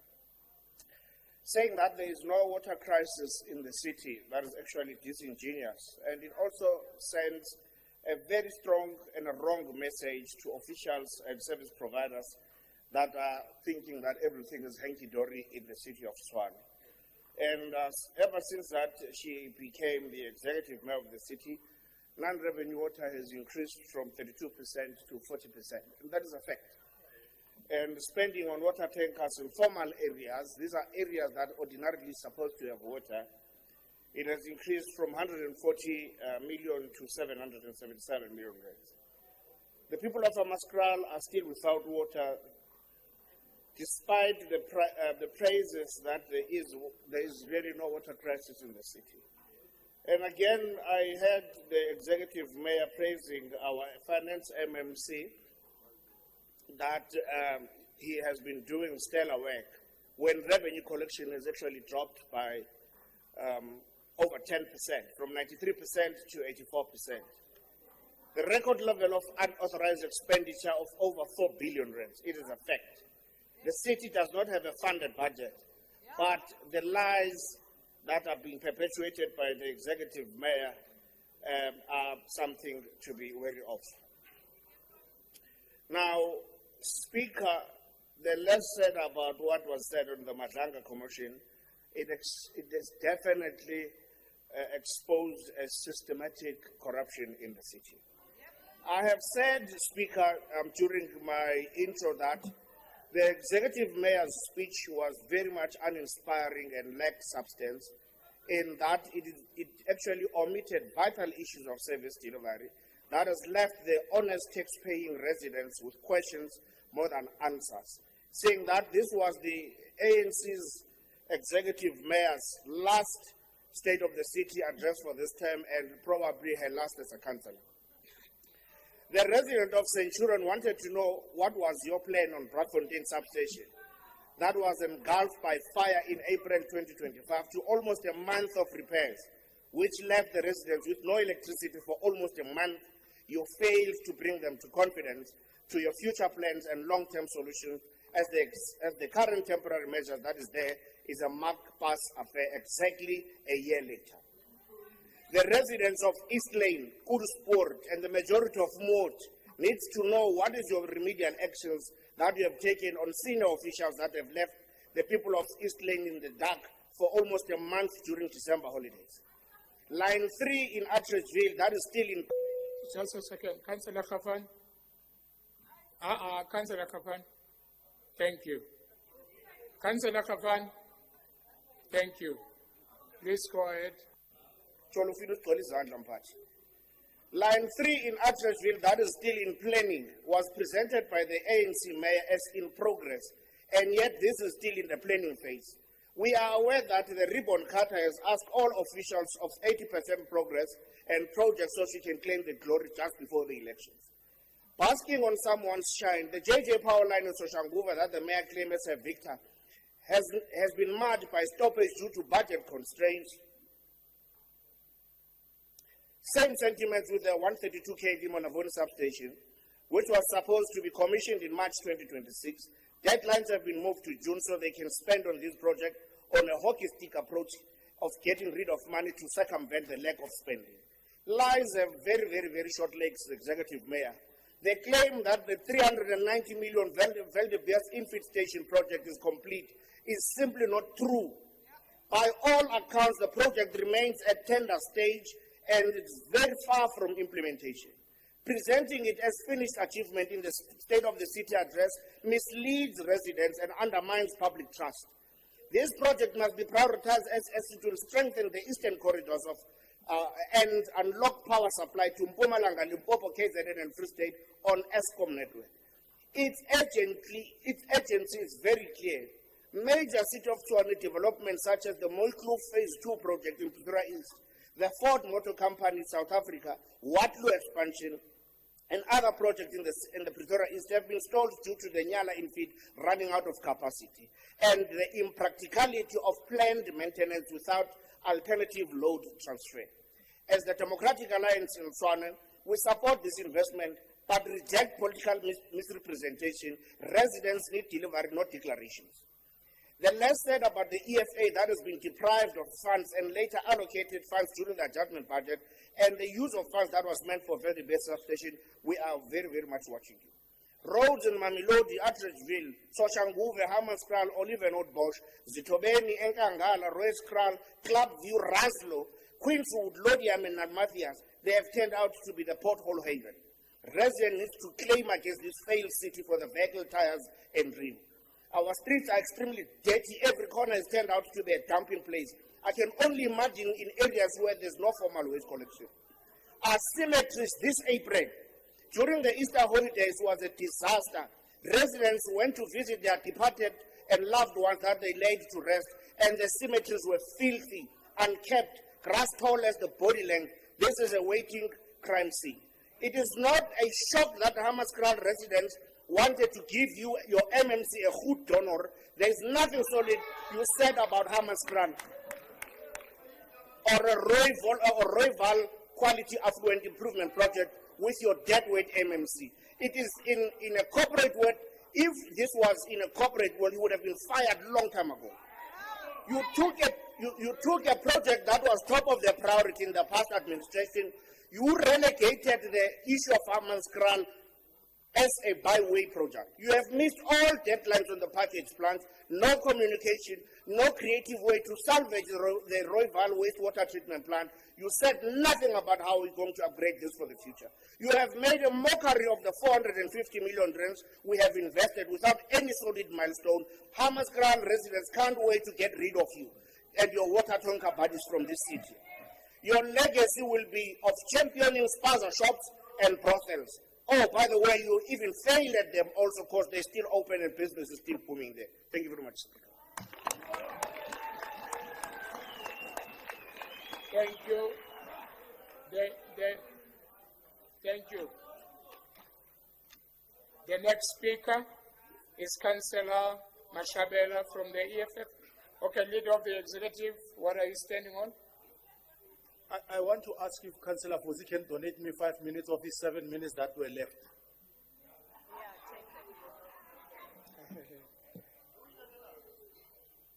Councillor Fosi. Press once and leave it.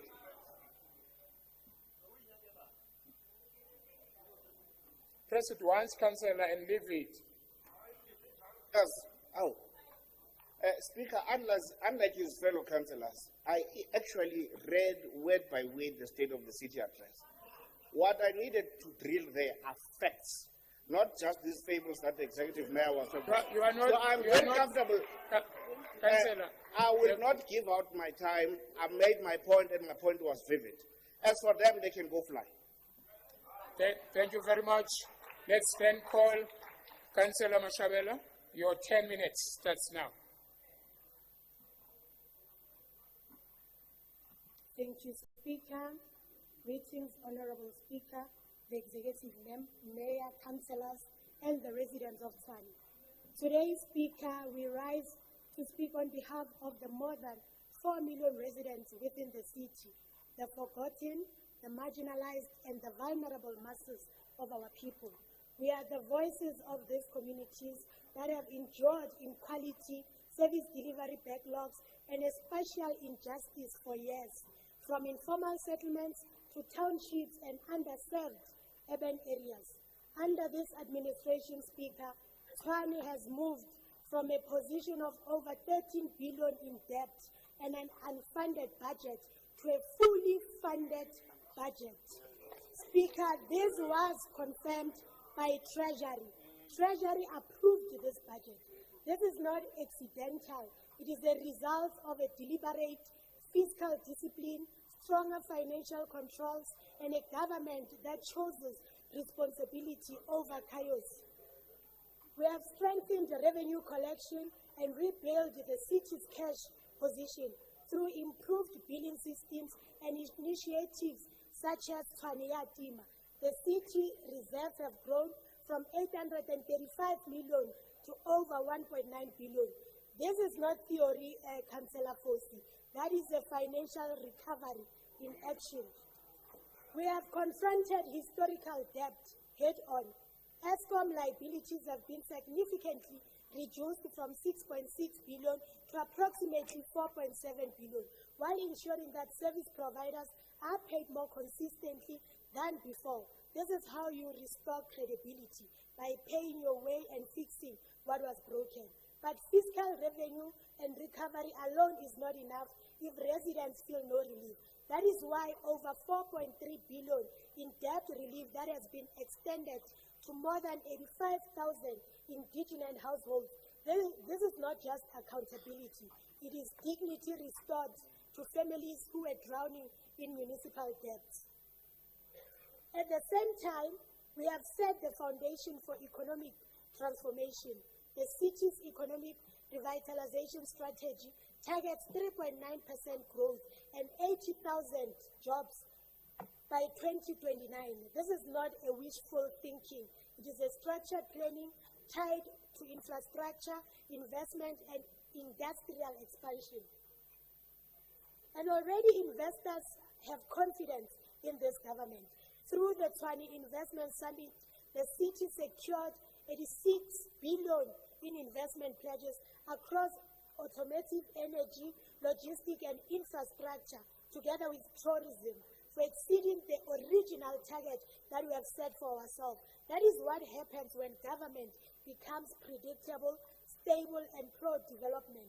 We are not just talking about investment. We are seeing factories expand, industrial zones activate, and job creations from Cherry to BM Roslyn and Ectom, Tshwane re-establishing itself as an industrial hub. Speaker, water systems are being stabilized, leaks are fixed, and supply restored in communities that have long suffered the neglect. Electricity infrastructure is being rebuilt, with substations strengthened and aging systems replaced to prevent collapse. Roads are being repaired, over 220 kilometers resurfaced across the city of Tshwane, from Soshanguve to Mamelodi, Hammanskraal to Atteridgeville.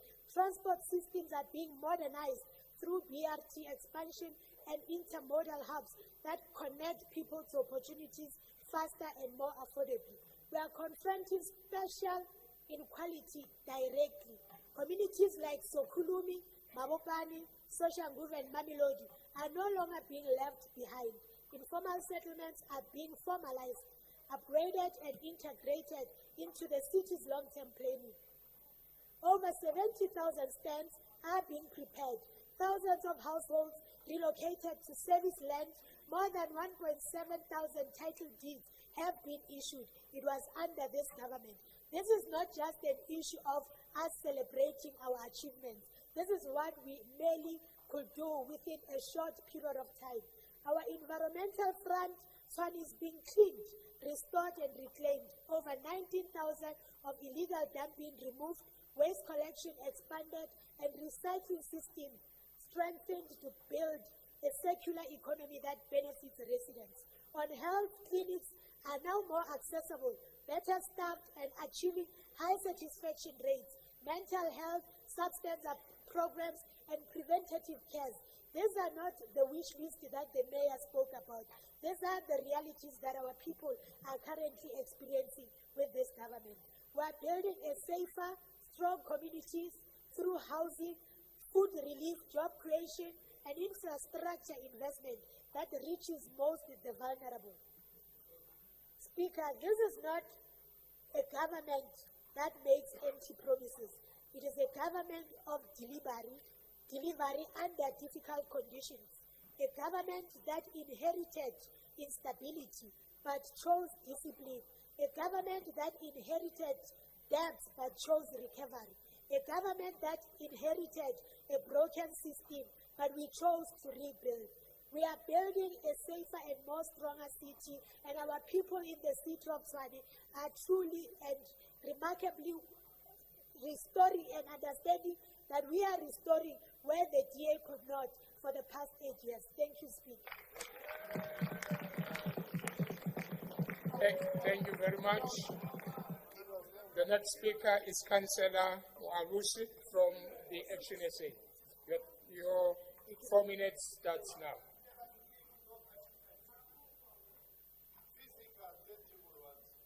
Thank you very much, Mr. Speaker.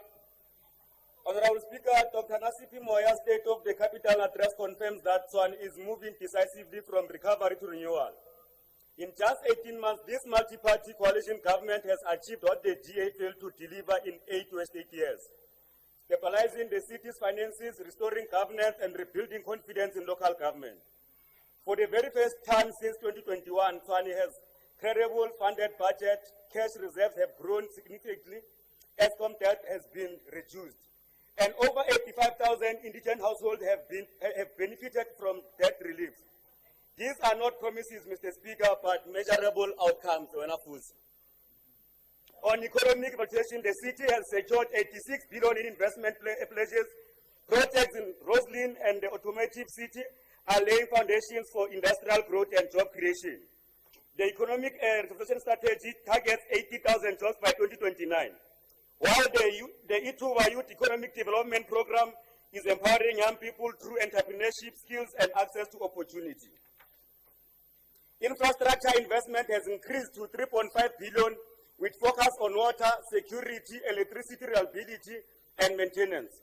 Importantly, Mr. Speaker, this administration is advancing in sourcing and building internal capacity, a core Action SA policy by reducing dependence on outsourced services and redirecting resources into a capable state that can deliver service efficiently and sustainable. This is what sets this government apart, Mr. Speaker. Not outsourcing responsibility, but rebuilding the city's own ability to serve its residents. Honorable Speaker, this government is not merely repairing the damage. It is repositioning Tshwane for long-term sustainability. It is proving coalition government can work when united leadership around delivery and accountability and renewal can work together. And Mr. Speaker, this is the very reason why when we go across this city, engaging the communities, they are saying to us, Wanyana over the All-Star, Dr. Nasipi Moya, can we please give her 5 more years to fix this city? Thank you, Speaker. Thank you very much. Thank you. Thank you. The next speaker. Thank you. The next speaker is Alderman Tennyson. VF Plus, your 3 minutes starts now. Go ahead, Councillor Mayor. 3 minutes. Thank you, Speaker. Speaker, the Mayor painted a picture of rising Tshwane, anchored by a projected 3.9% growth rate. But as the Favored Front Plus, we have a duty to bring to this council to bring it back to reality. In the current economic climate, a 3.9% growth target isn't a projection. It is a political hallucination. Let's first look at the economic mirage. We are debating in a world where Brent crude oil has hit $120 per barrel due to the crisis in the Middle East. National growth is struggling at 1%. And inflation is set to breach 4.6%. For the Mayor to promise that Tshwane will outpace the national economy by nearly 400% is mathematically impossible. This growth relies on a consumer base that is currently being crushed by fuel prices of 27 rand a litre for petrol and rising interest rates. You cannot build a 4% economy on a 1% foundation. Let's look at the liquidity line. The mayor boasts of a fully funded budget and 1.9 billion rand in cash reserves. But let us look at the creditors queue. The city still owes Eskom over 4.7 billion rand. Even if we emptied every cent of those reserves today, we would still be 2.8 billion rand short just to pay the power bill. The mayor brags about the current ratio of 0.72 liquidity ratio. Speaker, in any other sector, a ratio of 0.72 is a confession of insolvency. It means for every 1 rand the city owes, it only has 72 cents to pay it. Having 20 days of cash coverage is not a success story. It is a hand-to-mouth existence that leaves this metro one major power burst away from total collapse. Then thirdly, she was hijacking private success. Regarding the 86 billion rand in pledges, let us be clear. The massive expansions at Ford, Silverton, BMW, Roslyn were multi-year global strategies solidified long before this administration took office. To claim credit for these is a classic case of hijacking the resilience of the private sector. These companies are investing in China despite the municipal instability, not because of a glitzy investment summit. Furthermore, of those billions in pledges, only 14% are actually verified. The rest are soft promises that will vanish the moment foreign investors seize our failing infrastructure and our 4.7 billion Eskom debt. Speaking in conclusion, the mayor promises a miracle by 2029. Thank you very much. Then the next speaker is Councillor Palwane from the ANC. Your 4 minutes starts now. Thank you very much. Let's move to Councillor Chetty from the ACTP. 5 minutes starts now. 5 minutes. Thank you. Go ahead. Thank you, Speaker. Let me firstly start by congratulating the city on a well-planned event. I enjoyed the chaplain's call to repentance, which is something that we should take to heart. I also enjoyed the praise session, which provided for some internal healing. Let me also congratulate the Honorable Mayor, Dr. Meyer, on a well-articulated speech, where many good things were highlighted. However, the speech lacked emphasis on the fact that the city has major problems, such as a high volume of wasteful expenditure, irregular expenditure, lack of accountability measures. Residents would have appreciated commitment from the city to at least address these issues. Also, one of the comments the mayor made, that the city does not have a water crisis, was not well received, especially while we are plagued with a water management crisis, as noted with regards to water purifying percentages as well as water losses, which leads to road damage and sinkholes, amongst others. Residents who are without water are indeed at a crisis mode. For as long as those residents are left without basic services, the city should acknowledge such. I also take cognizance of the point made by the mayor that the city has a fully funded budget. It's almost as if we are saying that we have a vehicle with a few lights that's not working and a tire that is punctured, but we can fund that vehicle to continue moving on 3 wheels. I also think this would mean that we are able to fund the IDP as well as the IDP. The sad part is that we fail to see the fully funded budget. Sometimes when we walk through those parks with long bushes, we can't see the fully funded budget. When we walk through the roads that is pitch dark, we can't see the fully funded budget. When we are walking about and seeing potholes, we can't see a fully funded budget. Today I can speak and clearly say that I don't think not one of the councillors that is seated here today can honestly say they never had to avoid a pothole coming to this council. I thank you, Speaker. Thank you. Thank you very much. Let's move to Councillor Mabuza from Good. Your 5 minutes starts now. Speaker of Council, Executive Mayor, Deputy Executive Mayor, all the MCs, Chairperson of Section 79, and all the media at here. Speaker, as this administration, we are committed to achieving a greater social, economic, environmental, as well as spatial justice in South African cities. The SOCA demonstrated how our multi-party coalition is delivering justice for South Africans' residents, especially residents of Tshwane. 3 years ago, Speaker, the Auditor General demonstrated that Tshwane was no longer a going concern. It is a dead, await asset, so it was a burden. But now we can see that the effects of good government, today, Tshwane is operating under a fully funded budget after many, many years. Almost one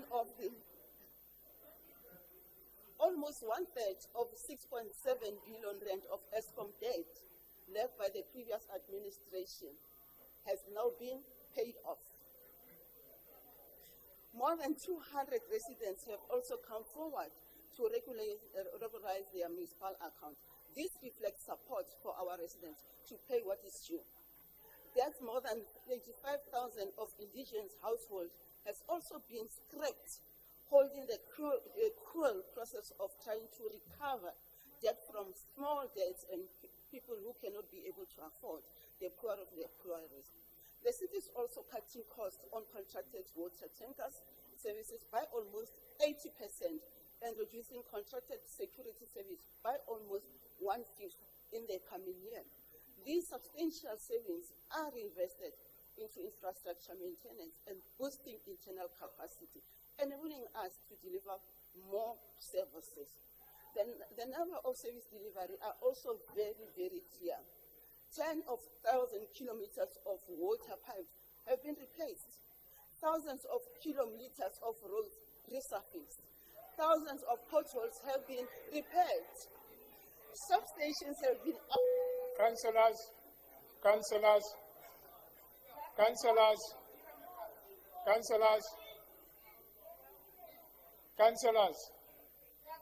thank you. Go ahead, Councillor. Do you want my speaking notes? Do you want that? A substation has been upgraded to improve electricity supply with electricity for economic nodes like Roslyn prioritized to protect jobs and enable faster economic growth. The turnaround in the city Tshwane fortune is more clearly demonstrated in the Tshwane Economic Development Agency, TIDA, pipelines of investment projects. A year ago, Speaker, you realize there's so many things were not going there before we came into this administration. So the value of the verified project in this pipeline for TIDA was just 1.4 billion rand. It was just so minimal. However, by beginning of this year, the value of new projects exceeded 11 billion rand. This is incredible, and it brings the confidence of the residents as well as the private sector. The city also has a long-term leases in terms of some of the property that we took to the investment summit last year in September. And we also unveiled some of our strategic assets to make sure that we do sweat our assets. And then realizing the underdevelopment and underutilized of the vacant land properties for investment, we realized that it's better if we bring back all the investors so that Tshwane can be open for business again. To drive even more investment back into our capitals, this year, Council approved the precinct plan. For sure, some of you know we also back us on that one. Like, for example, we had the state precinct plan that will help, and then the other one, I think we had 17 plans so far. So we are humbling by the internal vehicle of manufacturing, like Cherry as an example, that they came to the capital city for them to come and inject their capital into the city. The automotive sector is also a priority under the Tshwane Economic Revitalization Strategy. Last year, we approved a master plan for Tshwane Auto City in Roslyn. This is a long-term development plan for Roslyn Precinct and to add tens and thousands of jobs to the economy of Tshwane. Already, real investment and real jobs have been realized in this area. The tremendous recent increases in investment confidence in Tshwane is more clearly demonstrated by, again, TIDA, where we managed to project 11 billion rand, and we are busy with those projects. Thank you very much, Councillor. Then let's get Councillor Mutiba from the Action SA. Your 3 minutes starts now. 3 minutes, sir. 3 minutes, not 4. Thank you. Thanks very much, Mr. Speaker. Speaker, the recent soccer address delivered by the Executive Mayor was clear, substantive, forward-looking account of this multi-party government and vision. It outlined tangible plan built on 6 priorities: financial stabilization, infrastructure to economic revival. Speaker, if one listens to the responses from certain opposition leaders, you will be forgiven thinking that they attended a different event altogether. The contributions from DA leader, FF Plus leader were not critiques. They were exercises in invention and intellectual laziness. They focus obsessively on the mayor's introductory and conclusion remarks, deliberately sidestepping the core content of the documented actions of this government. Speaker, their failure to comprehend, or more likely to acknowledge the substance of this soccer is staggering. Let us be blunt. Silas Brink should be ashamed. When he was removed as a mayor of this city, he left the city of Tshwane finances in profound disarray. Fiscal discipline was absent. Unfunded budgets were the norm. Salaries were unpaid. Capital expenditure was neglected. Mr. Speaker, the opposition laziness rises to the most shocking is their posturing on the water losses. The DA pretends outrage over losses, yet they fail to account to their own administration's role in the crisis. It was under the DA government that a tender was awarded to Edin Sodi's company to fix the water of Hammanskraal, a contract that failed spectacularly. This is a failure of a direct cause of the water challenges faced by the people of Hammanskraal. The DA hypocrisy is breathtaking.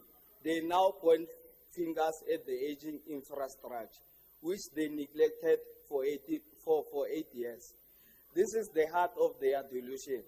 After years of their own underperformance, leaving us with broken finances, crumbling infrastructure, betrayed communities, they now stand on the sidelines, demand the instant miracles. They offer no constructive alternative, only keeping criticism designed for sound bites. The people of Tshwane deserve better. They deserve an opposition that engages with facts, acknowledges its own failures, offers serious policy alternatives. Thank you very much, Councillor. The next speaker is Councillor D. Williams Moses. Your 5 minutes starts now. 5 minutes, thank you. Thank you very much, Speaker. So today, as we reflect on the State of the Capital Address delivered by the Executive Mayor, Dr. Moya at UNISA, we are reminded of a simple truth. A capable, caring and corruption-free municipality is not a luxury. It is a basic right of every resident. As chairperson of the Section 79 IDP Oversight Committee, I stand firmly aligned with a government of local unity that puts people before politics. Our responsibility is clear: to ensure that every commitment made in that address translate into real, visible service delivery in our communities. We cannot speak about progress while residents still struggle with water interruptions, electricity outages, potholes, and delayed housing. We cannot build a capital city of excellence on a foundation weakened by corruption, inefficiency, and lack of accountability. That era must end decisively. The Patriotic Alliance has been clear. We support governance that is bold, ethical, and people-centered. That means zero tolerance for corruption. Every cent allocated must reach its intended purpose. Every official must be held accountable. Every project must deliver impact where it matters most, on the ground, in our wards, in our homes. Through the IDP plan, we are not just planning, we are correcting, rebuilding, and restoring trust. We are ensuring that communities are not spectators, but active participants in shaping their future. Your voices in IDP submissions are not symbolic. They are powerful tools to drive change. Let us move forward together, government, communities, and stakeholders, united by a shared mission to rebuild Tshwane into a city that works for all. A city where service delivery is reliable. A city where leadership is accountable. A city where corruption has no home. The work has begun. Now we must deliver consistently, transparently, and with urgency. Thank you very much, Speaker. Thank you very much. Let's move to Councillor Chabadi from the PAC of Azania. Okay, what are you standing on, Chief Whip, Deputy Chief Whip? I'm raising on a point of order. There is a continuous goat giggling from that side, and it's unpalatable. Can the giggler please stop doing that? Councillor, can you stop it?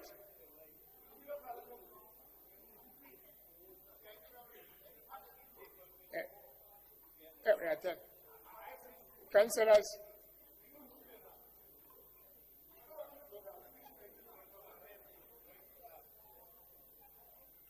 thank you.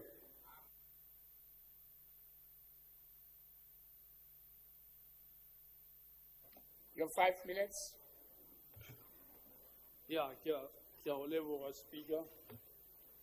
Be ke rile ke tlo waiva, but ke re ke tšee sebaka se ke mo dumediše. Ke dumediše Kgoši Kekana, Kgoši Mahlangu, Executive Mayor, the Deputy Executive Mayor, Mayoral Committee, Chief Whip, Chair of Chairs, Chairpersons of Section 79. Go leboga gape, Speaker, ke leboga Hunari legatong la magatammogo e leng yona the multi-party coalition ka letšatši la di 16 April goba a fološitše hlolo thabeng e leng yona the state of the capital address gore mantša a e kgakgautše. Re bone letšatšing la lekgolo Councillor Fosi a itlhomile pele jwale ka mpša lesese go kgontšišiša gore hlolo a e boele thabeng. Mola re bone ba Freedom Front le bona ba laeditše gore ba gata ba išea borofo fase. Ka bokopana re le ba mokgatlo wa PAC re thekga polelo ka hunyadi legatong la the coalition. Ke re laetše gore mathomong ge re thoma masepala sekgetsi sa 2021 be go na le sello se segolo sa metsi Hammanskraal, metsi a go sa nwege, metsi a laeditšeng morago a tlišitšeng bolwetši le mahu. Re tshepa le bone go na le diphetogo, batho ba Hammanskraal ba fepelwa metsi a hlwekileng. Ge re thoma masepala gape go bile le sello se segolo gore masepala wa rena o dikolotong gagolo Eskom le tše dingwe. Tlhokego ya kgolo ya economy, the wrong billing system, le go se lefele borakontraka ka nako. Ke tshepa tše ka moka e le dilo tša maloba under the administration e re leng mo go yona. Ke leboga gape go tlhoma ga di-debt relief scheme go thuša borakgwebo bao ba amile ke COVID-19 le go phumula melato ya ba dikobo magetleng. Re leboga le gona go ka ba beeletši e leng bona di-investors go tlo thuša ka tlholego ya phahla ya mešomo ka gare ga masepala wa rena wa Tshwane. Ke leboge gape the international vehicle manufacturing companies Chery and BMW go tšwela pele go ba gona ka gare ga Tshwane go hlola mešomo. Ke leboge le go fepelwa ga meetse go batho ba Mamelodi Ikageng section e ba hlokilego meetse for more than 6 years. Le gone le bona ke batho ba hwetša meetse go tšwa matlong a bona. Ke se lebale go fepela le batho ka moka ba ba leng le šešing e leng ba hlokang mohlagase le bona ke batho. Ntwa kgatlhaneng le di-potholes le yona re re a e maatlafatše e bee ka fase ga leihlo le bogale re go bala mmogo tseleng. A re lekeng go a kgofa ka go fana ka dintlo le go formalize the informal settlement. Ke a leboga, Speaker. Thanks very much. Thank you very much. Now I call Councillor Surgeon from VF Plus. Your 7 minutes starts now. Mr. Speaker, we councillors of the City of Tshwane stand at what could be a turning point in our stewardship of this great metro. For once, we have an opportunity to reshape the way in which we govern this city. Mr. Speaker, outside forces have exposed us. Revelations at the Matlanga Commission leave the public distrusting of everything we say or do. The administration, instead of claiming falsehoods about financial recovery, should be cleaning house and taking seriously the implications that our procurement systems are deeply compromised. This House has the power and authority, as it sits today, to amend processes, investigate wrongdoing, and discipline every official who has transgressed the law while public money is under their protection. An administration looking to regain public trust instead of protecting the implicated would immediately institute such processes. Mr. Speaker, the residents of Tshwane are looking on with great interest. The power they wield holds us accountable. This should not be underestimated. Residents expected the State of the Capital address to reflect this need for change, Mr. Speaker. They expected honesty. Except what they heard was the same story of how this administration has somehow miraculously turned the city around financially. That despite operating revenue being less than the year-to-date budget and expenditure being less than the year-to-date budget by almost $1 billion, despite grant funding not being spent, we are somehow on stable ground. The Executive Mayor has claimed that there has been an intensification of revenue collection. This cannot be true when our reports show how the rate of collection has actually reduced to 82%. Considering this, Mr. Speaker, that accountability we mentioned is coming. Our residents are not fooled by fancy statements when the numbers speak for themselves. Oh, and Mr. Speaker, the budget is not funded. The finance reports state this. The charade needs to stop. Boy Carabello, Botlaka, November. Mr. Speaker, there is some progress that needs to be noted. A reduction in water tanker expenditure by 79%. That one had to take some guts to pull off. How are the comrades going to eat now? Perhaps some other ridiculous tender is lined up for them, portable toilets maybe. But don't worry, we will be watching very closely who goes to collect money. Security services were reduced by 17%, a remarkable achievement considering the Deputy Mayor's interests in that department. We can only imagine what discussions were held behind closed doors. I wish I was a fly on the wall. Residents sit at home and wonder just how many sergeant and corsies there are influencing internal processes. How many lists of suppliers are passed around from politicians? How many officials are working behind the scenes to benefit themselves at taxpayers' expense? Supply chain in the city of Tshwane is rotten to the core, Mr. Speaker. If the Executive Mayor had begun her State of the Capital address honestly, she would have begun with that point. If she were to talk about real reform in the city of Tshwane, she would have spoken about dismantling the systems that lead to the wholesale looting of money meant for service delivery. And that is the true state of the capital, Mr. Speaker. Backroom scheming by dishonest politicians and corrupt officials in the pursuit of looting wealth. We know it, they know it, the residents know it, and now Matlanga knows it. Uatla.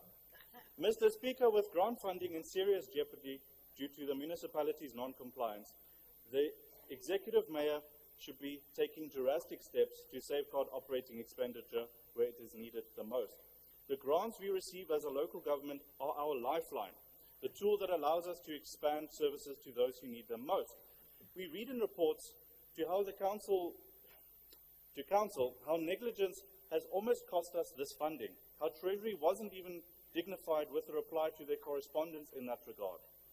In conclusion, when we talk about the state of the capital, it is truly this, Mr. Speaker, a city with an unfunded budget and shrinking revenue collection, rampant corruption at every level, siphoning money from where it's needed most, grant funding at a risk of being stopped due to maladministration, and worst of all, an administration with its head in the sand, pretending not to notice. November is closer than it seems. The time is coming. Mr. Speaker, their reckoning is at the hands of the voters, and not even these turkeys will be able to prevent Christmas. Thank you, Mr. Speaker. Thank you very much. The next speaker is Councillor Pasha, 4 minutes from the ANC.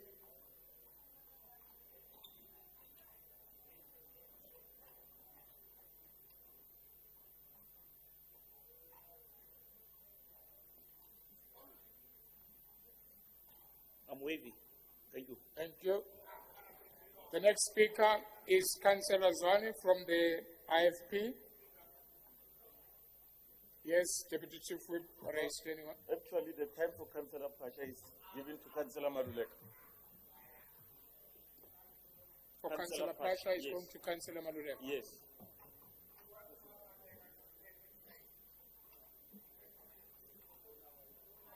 No, thanks, Speaker, and thanks to our Deputy Chief Whip for allowing us to continue having a debate on the significance of the delivery of the State of the City address, which was delivered by Executive Mayor on behalf of the Executive and the Coalition.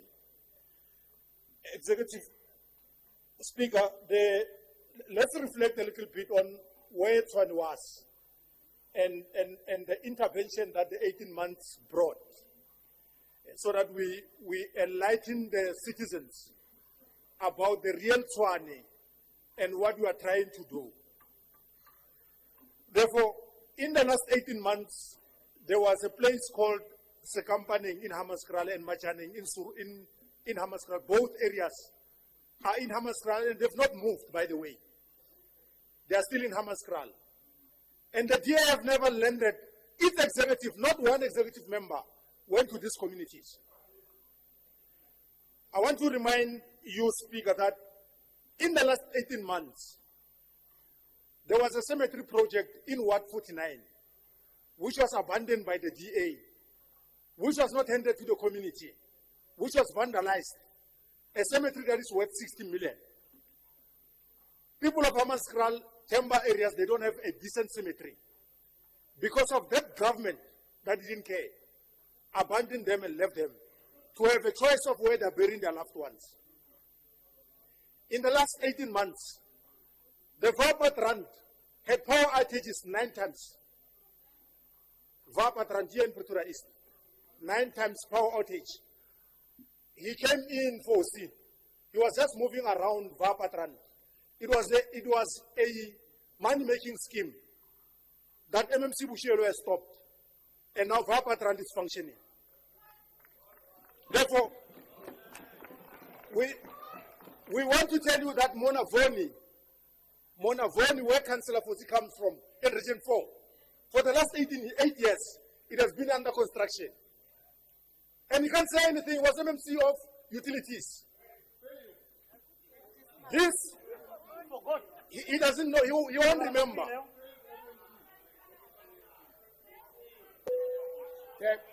Thank you, Mona Voni It's in Centurion. For the last 8 years, DA has presided over every money that was spending without accountability. It is still under construction as we speak. Monavoni, where he was MMC of utilities. In his ward, he's a ward councillor. Speaker, in the last Councillors, thank you. They're going to get head, don't worry.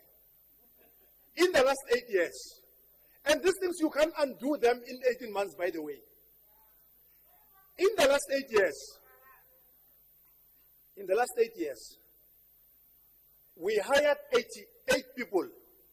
We hired people that never lifted their finger. We paid them 88 million under the leadership of the DA. No official was removed.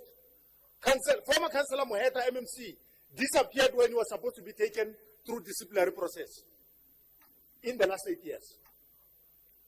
Therefore, in the last 8 years of the DA leadership presiding over these communities, we had an area there by Eastres called House for All. That was never visited by MMC of the DA or to be attended. People of Eastres are found in something that is called landlock. There's no development, there's nothing there. Even today, this councillor that moves from one party to the other, the short one, there's a councillor here who left Action SA recently. She knows that House for All was not serviced by the DA. And these sentiments were not carried in the rebuttal and the response of Councillor Fusi. In the last 8 years, when the DA presided here, there was no promotion of Metropolis officers or hiring of new people in the Metropolis. In the last 8 years, the DA ignored salary increase of the workers. They went to court 3-4 times, refusing to put increases on the workers. This is in the last 18 years. Let's explain what we did in the last 18 months. In the last 18 months, we found out that our finances were in trouble because of the DA went from R1 billion of ESCOM to 7 billion rand in the last 8 years. That's what they did with ESCOM. We have paid over 2.5 billion rand on the ESCOM debt. We have went into communities and negotiated that post-COVID, when you are struggling to pay your finances, we can negotiate with you and to encourage and to work with communities so that they can be able to pay us. We have cushioned the poor. In the last 18 months, we've negotiated with Roslyn. We've invested over 30 million rand to stabilize the energy of the Roslyn Industrial Park so that we can save 4,000 jobs that are in Roslyn. In the 18 months, we've completed. What they're not saying about it, the first phase of Royval is done. The 450 million rand that Councillor Fosi is talking about is accounted for in the report that came to this council. The first phase of Royval is done, completed, and it was handed over. In the last 18 months, we've increased on our fleet. Our Metropolis officers were subjected to use ambulances to work in the streets. They don't have fleet. They are cramping in minibuses to go and issue tickets. In the 18 months, we are making sure that we are intervening in the provision of service stands in communities. In the last 18 months, we are completing the project of Winterfeld. 250 million rand. We are restoring the dignity of people of Winterfeld. We are giving them sewer ablution facilities. We are completing a 20 megaliter reservoir. It's on his time to speak. If he's campaigning or not campaigning, that has got nothing to do with you. Allow him to speak. Thank you. Thank you. Councillors. Councillors, thank you. Go ahead, Alderman. In the last 18 months, we have hired 200 cadets of Metropolis. They are in training as we speak. In the last 18 months, we have stabilized our finances. We have increased our ability to pay our debtors. In the last 18 months, We've engaged all communities in all 7 regions, 100 meetings, talking to communities one-on-one. We don't go to communities and bribe meet and solicit votes. We talk to communities because we care about them. Speaker, if we are given an opportunity in the next 5 years, we are going to consolidate this city, return it prior to 2016, where there was construction all over this city. It's possible to do it, and the citizens of Tshwane know how to do it. Thank you, Speaker.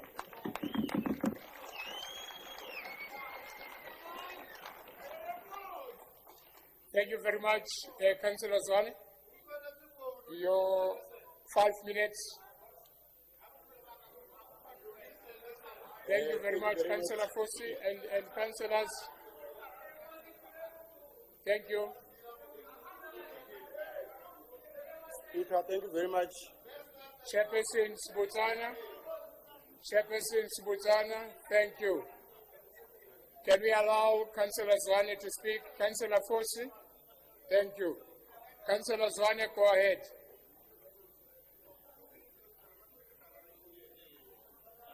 Thank you very much, Speaker. Greetings to you, councillors, and the public. Firstly, Speaker, we are encouraged that over 85,000 indigent households have benefited from the Customer Debt Write-Off Program. This intervention has brought much-needed relief to vulnerable families who continue to face persistent and unfavorable economic conditions. It is a reminder that governance must always respond with compassion where hardship exists. We further support the strategic decision to release city-owned assets such as Pretoria Showgrounds to the market for long-term development.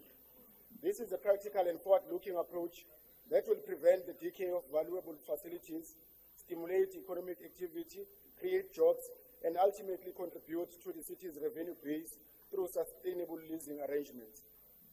The Tshwane Market Precinct Plan as a mixed-use development is another commendable initiative, Speaker. It holds the potential to unlock economic opportunities, expand access to housing, and create employment while rejuvenating a market that has been operating below its full capacity.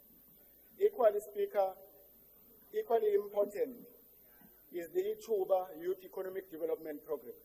At a time when youth unemployment remains a crisis, this initiative is both relevant and necessary.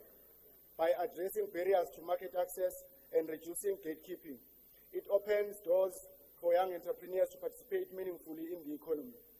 We also note the progress on the BRT projects, which will play a crucial role in reducing traffic congestion and providing commuters with reliable and convenient transport alternatives. Integrated and efficient public transport remains a key to a productive city, Speaker. The nearly complete Wonderbom intermodal facility that is now at 99% is welcomed. Given the delays experienced, it is encouraging to see it reaching completion before becoming vulnerable to vandalism. We are pleased, Speaker, with the performance of Bonaccord Quarry that is producing 22 tons of asphalt per hour. This presents both revenue-generating opportunity and a practical solution to infrastructure maintenance. However, this must be supported by adequate resourcing and equipment to ensure faster turnaround times in addressing potholes once identified. The progress on bulk infrastructure in Winterveld and other areas demonstrate the city's commitment to providing reliable services. This will go a long way in reducing sewer spillages, addressing water shortages, and restoring dignity to affected communities. Speaker, we commend the recruitment of 200 TMPD officers and 39 firefighters. This is clear indication that the city recognizes the need to strengthen frontline services as the population continues to grow. Speaker, however, more still needs to be done to ensure adequate coverage and response capacity. The 24-hour clinic pilot in Olive and Hotbush has proven to be beneficial, particularly for vulnerable communities. We strongly encourage that the city needs to expand this model. Similarly to e-health pilot in Karen Park, it is a progressive step forward to modernizing healthcare services, improving efficiency, and reducing long queues in administrative challenges. In conclusion, Speaker, the investment in 120 new frontline service vehicles 555 horticultural equipment units, and the insourcing of 170 cleaners reflect a deliberate move to build internal capacity. This is a positive shift towards reducing reliance on external contractors and strengthening the capability of the city to deliver services efficiently and sustainably. Speaker, these developments reflect the city that is taking steps in the right direction. However, the real measure of success will be in consistent implementation, accountability, and ensuring that this initiative translates into improved lived experiences for all residents. Thank you very much, Speaker. Thank you very much. Then the next speaker is Councillor T.E. Mabusela from the ANC. Your 4 minutes starts now.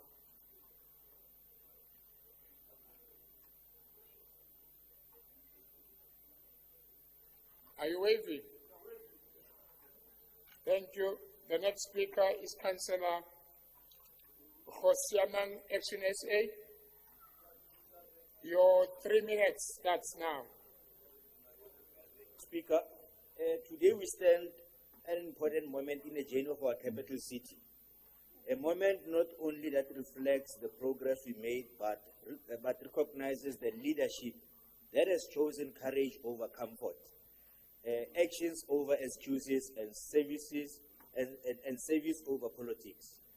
Under the leadership of Mayor Moya, Executive Mayor of the City of Tshwane, Tshwane is speedily restoring confidence of our local government at a time when many had lost hope in the ability of municipalities to deliver. This administration has demonstrated that ethical, people-centered governance is not only possible, but it is necessary. Mayor Moya has inherited a city that is burdened by financial strain. Other speakers have spoken of Metropolis using ambulance to attend to some other things, and Babereki during the time of Brink, he didn't want to give them increases, but instead Abatega got the court every now and then when they are demanding their rightful things. She acquired the city during when the infrastructure was decaying. We could see everywhere that there was not even a single street light that was working. It was neglected for a period of over 4 years, and we can simply call that era of the DA the 8 wasted years in a nutshell. But of course, above everything, there was also a growing public frustration. Yet instead of retreating from these challenges, she has confronted them directly with honesty, discipline, and determination. We are beginning to see the city administration that listens to its residents and responds with agency. Across the city, communities are witnessing renewed focus on the fixing of roads. Kamo Region 3, kamo hona le bontate Patrick Choma, kamo Region 4, kamo hona le bontate Somana Iduba, fixang ditsela, and all other regions across the whole city.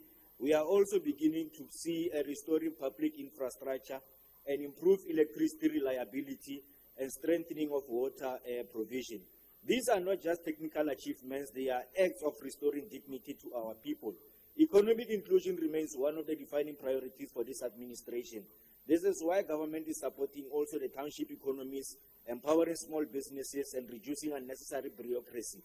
The youth you are watching, we are seeing your efforts, we are seeing that you also want to be the participant in the economy. It is for this reason that this administration has made the room for you to also flourish, not as spectators, but also as role players. We have Ituba Youth Program that is meant to empower the young people of the city of Tshwane. This is through skills development initiative, the partnerships in innovation, and support the entrepreneurship.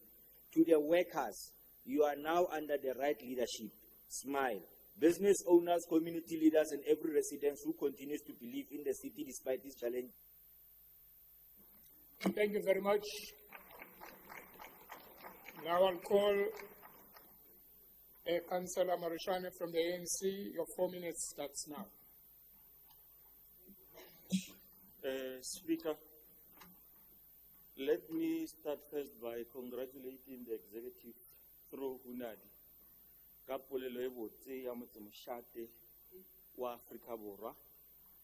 Ke bontsha gape le gore the only dignified comment in his absence that you can attribute to that ill-gotten speech of Councillor Fosi. In Isidevele, they call it Matumbe Farik. Let me begin by acknowledging the remarkable strides made in the realm of government and accountability. Under the leadership of the administration, we have begun the process of reclaiming the integrity of our institutions. The Auditor General's findings, which painted a picture of systematic weaknesses, weak controls, unreliable records, capacity gaps, and a history of poor financial stewardship, are stark reminders of the deep-rooted challenges we have inherited from the previous administration under DA. Yet, in just over a year, we have seen tangible steps to turn this around. The introduction of a concerted audit outcomes remedial action plan, the reduction in qualification areas of 6 to 2, where we reduced from 6 to 2, and ongoing efforts to fast-track investigations into irregular expenditure and corruption. Thank you very much to our capable MPEC committee. However, let us be honest, these are only initial steps. Deep-seated corruption, mismanagement, and organizational culture do not change overnight.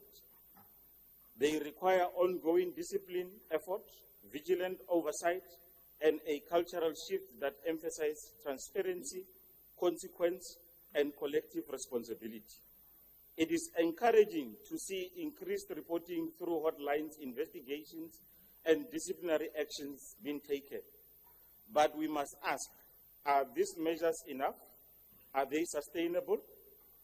Our institutions must transform into spaces that uphold integrity and every action, from the smallest decision to the largest contract. As we move forward, accountability can never be compromised. It must be embedded in the daily functioning of our administration.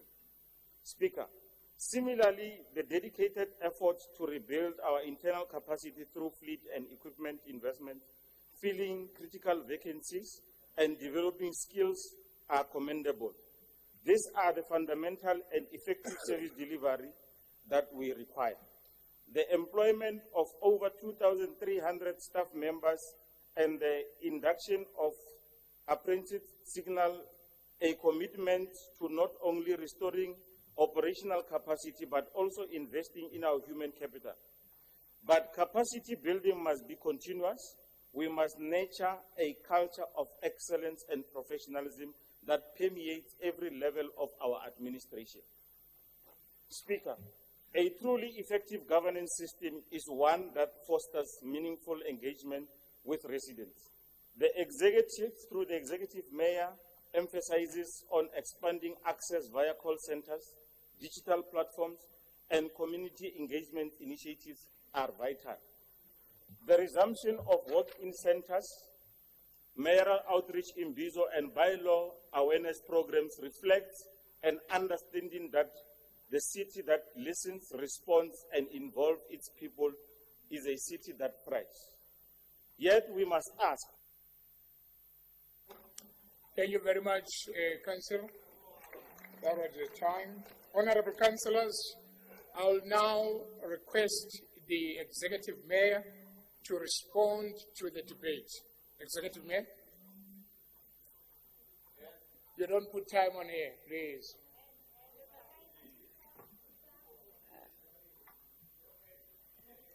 So just a second, Executive Mayor.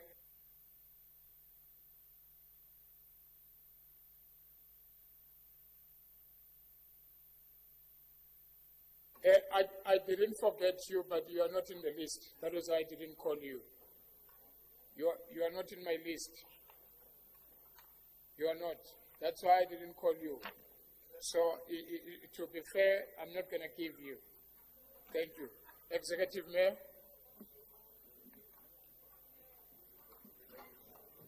Thank you very much, Speaker. Let me greet you, greet the Chief Whip of Council, the Deputy Chief Whip, MACO members, Section 79 chairpersons, chair of chairs, all councillors, the residents of Tshwane, Chief Kekana and his delegation, Chief Mahlangu and his delegation, and all protocols observed, Speaker. Speaker, I feel like I'm taking too much time because I already had my 2 hours. where, on behalf of this coalition, Speaker, I had an opportunity to do one of the most honorable obligations I could get in life, in my lifetime, which is to address the residents of Tshwane and address them on a progressive message that there are times where the color of the T-shirt must be put aside, the differences in ideologies must be put aside, and that South Africans must stand up for each other. And that's what this coalition has done since October 2024, where we have put aside our differences in favor of serving the people of Tshwane. Speaker, when I was standing there, you did not see me stuttering because there were no lies in what we were saying. We spent a great deal, and I'm saying we, Speaker, because we're a coalition that doesn't have people with low self-esteem.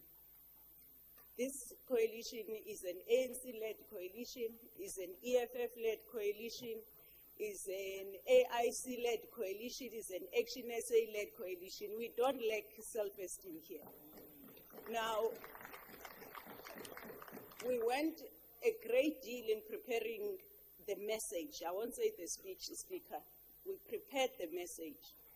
And in each and every message, you would have seen that each and every one of the leaders that I have the honor to work with, they were acknowledged, and the work that they've done, they were attached to their name. We went as far, Speaker, as to say, where did that work happen? We mentioned all areas where that work has reached communities. And so, Speaker, when people say she lied, I want to say we deserve an effective opposition. As a strong government that we are, we deserve an effective opposition. An opposition, Speaker, that doesn't go behind our backs and go to selected officials and look for gossip and come and present that gossip here. While our compliance in terms of legislative requirement of this government is at 100%. We don't miss deadline in publishing Section 71 reports. We don't miss deadline in bringing monthly reports to this council. But we have a very weird opposition that want to run their campaign on gossip and not on official reports. Speaker, as this government, we deserve better. And when we enter the next term, we will ask for a stronger opposition. Speaker, when this coalition, and I want to congratulate my colleague, Speaker, the Osaka was not the space because we were talking to the residents of Tshwane. I want to congratulate my colleagues in the coalition.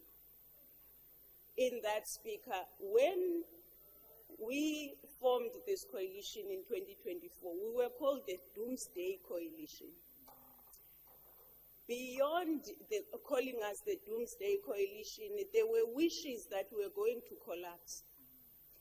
That this coalition was going to be divided by saying whether this coalition is led by Action SA or ANC or EFF. When that didn't work, that was followed by personal attacks on the leaders of this coalition because they were hoping that will collapse us. Beyond that, we were met with decampaigning in WhatsApp groups. Our numbers were being published like newspapers until they realized that that was a very dangerous strategy because now we can serve people. Now, Speaker, what I'm saying to you, this coalition is challenging the Brink administration. When we were presenting our SOCA for the and we were in 18 months in office, he also had 18 months in office. We want him to publish his achievements, pound to pound. Pound to pound. What did he do in the first 100 days? I publish it and we'll tell you what we did in our first 100 days. When we get to 200 days, and if we gave you a 200 days report, we're gonna say, publish your first 200 days, we'll do the same. When we finished the first 12 months, what did we do? Didn't we go to the public and say, this is what we have achieved? We're saying, put your 12 months in office, we'll put our 12 months in office. Because there is a time, Speaker, where the rhetoric and the lies that they are telling in the WhatsApp groups where we are not, and misleading their constituencies. It must come to an end, Speaker, where all the residents of the city of Tshwane must understand these people are only interested in propaganda, not serving them. When you have a ward councillor, Speaker, saying on the WhatsApp group, the reason why I didn't escalate your issue is because there was an administration in 2020. What kind of leadership is that? So, Speaker, what I'm saying to you, this coalition has delivered in the first 18 months. Is this where we're supposed to be? Hell no. You know why? Because an institution of this size should be far from where it is now. But we had weak leaders who couldn't take decisions, and this city got broken in the process. But we, as my colleagues were articulating here, I listened to them, Speaker. We decided to rebuild this institution. This institution is stronger than when we took over. And, Speaker, I can tell you, if we had taken over this government in 2021 or 2022, I promise you the residents of this city would be very far and their lives would have been improved. So, Speaker, I'm not going to go into the issue, the other matters, but I want to say to my brother from ACDP, he must spend a great deal of time looking at the headlines about Tshwane before October 2024. My brother, Councillor Chetty, there were 3 months in this institution where workers did not work. And they will not tell you what led to that and what sustained that chaos for 3 months. Not that there was no mayor, there was an executive mayor here. Now, it's all good and well for people to come here, Speaker, and want to hold us accountable by things that have not yet been done, which we were very transparent about. To say for us, we had to have 6 priorities because we needed to start somewhere. And we had started, Speaker, and we have shown progress. But, Speaker, where we are now, and I want to, when it comes to corruption, I know it's easy for people to come here, yeah, corruption, yeah. You know, one of the things that Alderman Tennyson said to me in October 2024, he said to me, one of the things in his speech, he wasn't congratulating me, that was not a congratulatory message. He said to me, there are over 1,000 forensic reports that have not been implemented. Ask yourself, who did not implement those forensic reports? And Speaker, I've said here before, we make a mistake when we talk about the wasted 8 years, we talk about the DA. VF Plus have been part of that since 2016. When the work was not done here, it was not done. Just hold on, Executive Mayor. You know, sometimes things will be said, whether you like them or you don't. And when the lies are said, you don't make noise. When the truth is said, you make noise. So allow the executive mayor to speak. She allowed you to comment on her speech. So allow her to respond. Whether you like the way she responds or not, but that's how she responds. And anyway, truth is always hard to listen to. Thank you. Go ahead, Executive Mayor. You have covered me on the last part, Speaker. Speaker, I don't want to take another 2 hours. Speaker, where I started was to congratulate my colleagues. And one of the things that people may underestimate, and what was done differently by this administration, was the power of visible leadership. I have the pleasure of working with leaders who only spend few hours in offices and most of their time in communities. Colleagues, that has done a great deal of work in restoring confidence in government. That's what we want to do, to get the residents of Tshwane to appreciate that there is a government, and when there's a government, what does that government do for them?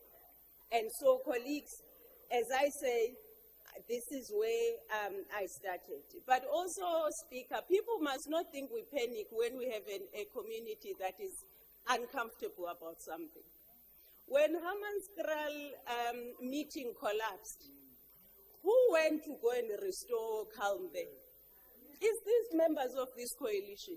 It was not the opposition. They read about these things on Facebook and they think this is theory, it's AI to them. For us, Speaker, a few days later, we were in Hammanskraal with all the ward councillors as the members of the executive. Did you see a meeting collapse there? When there was an issue in Oliven, who was there to provide guidance in Oliven? Wasn't it us as the members of this coalition? Now, Speaker, when we have communities that are crying, it's because, Speaker, when you're an orphan, you don't cry because you know you don't have parents. But a child with parents, that child cries because they know that the parent will respond. This government, we don't have orphans, Tina. We serve all the communities of Tshwane. There are no forgotten communities here. These councillors, by the way, because we are everywhere, we spend time with businesses in their wards, and they know, Speaker, and they say to us, services have improved. Go and drive in their wards. Go and drive in their wards, Speaker. And, Speaker, we're going to continue to serve the people. Councillors. Councillors. Councillors. Councillors. Councillors, thank you. Councillor Zille, thank you. Thank you. Go ahead, Executive Mayor. Speaker. As I conclude, Speaker, so we have gotten to a point, Speaker, that wherever you go in this country, in the platforms where we invited to, there is no one in this country that can imagine a Tshwane government without us.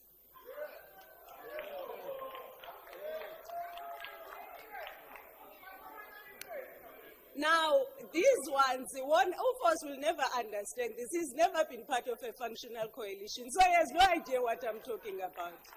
So, Speaker, all we are saying is that, and for me as part of the team of this coalition, is to appreciate, to work with leaders who know how to put people first. And the people of Tshwane, they tell us on also whether in communities, whether on the socials, but we get the feedback that we are appreciated as this coalition. And the next 6 months won't be anything different. People can continue to lie to residents, lie on WhatsApp groups, but the residents know the truth. So, Speaker, I also want to appreciate you for allowing us to take the State of the Capital Address out of this elite chamber, where we can have more people, the residents of Tshwane, that can come and listen to what we had to say to them. I want to thank you, Speaker, and I want to thank this council, but not the opposition. Thank you.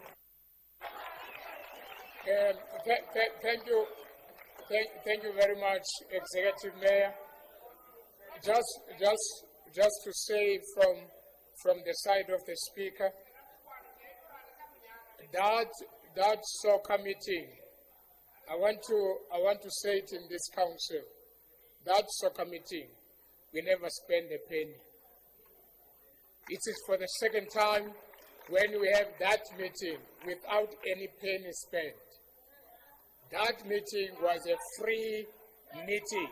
We didn't pay anything. We didn't pay anything. We know when we use money, we know where we don't have to. Thank you very much, Councillor Fosi. Thank you very much, Councillor Fosi. And thank you very much, councillors. This meeting come to a conclusion. This meeting is adjourned. Thank you so much.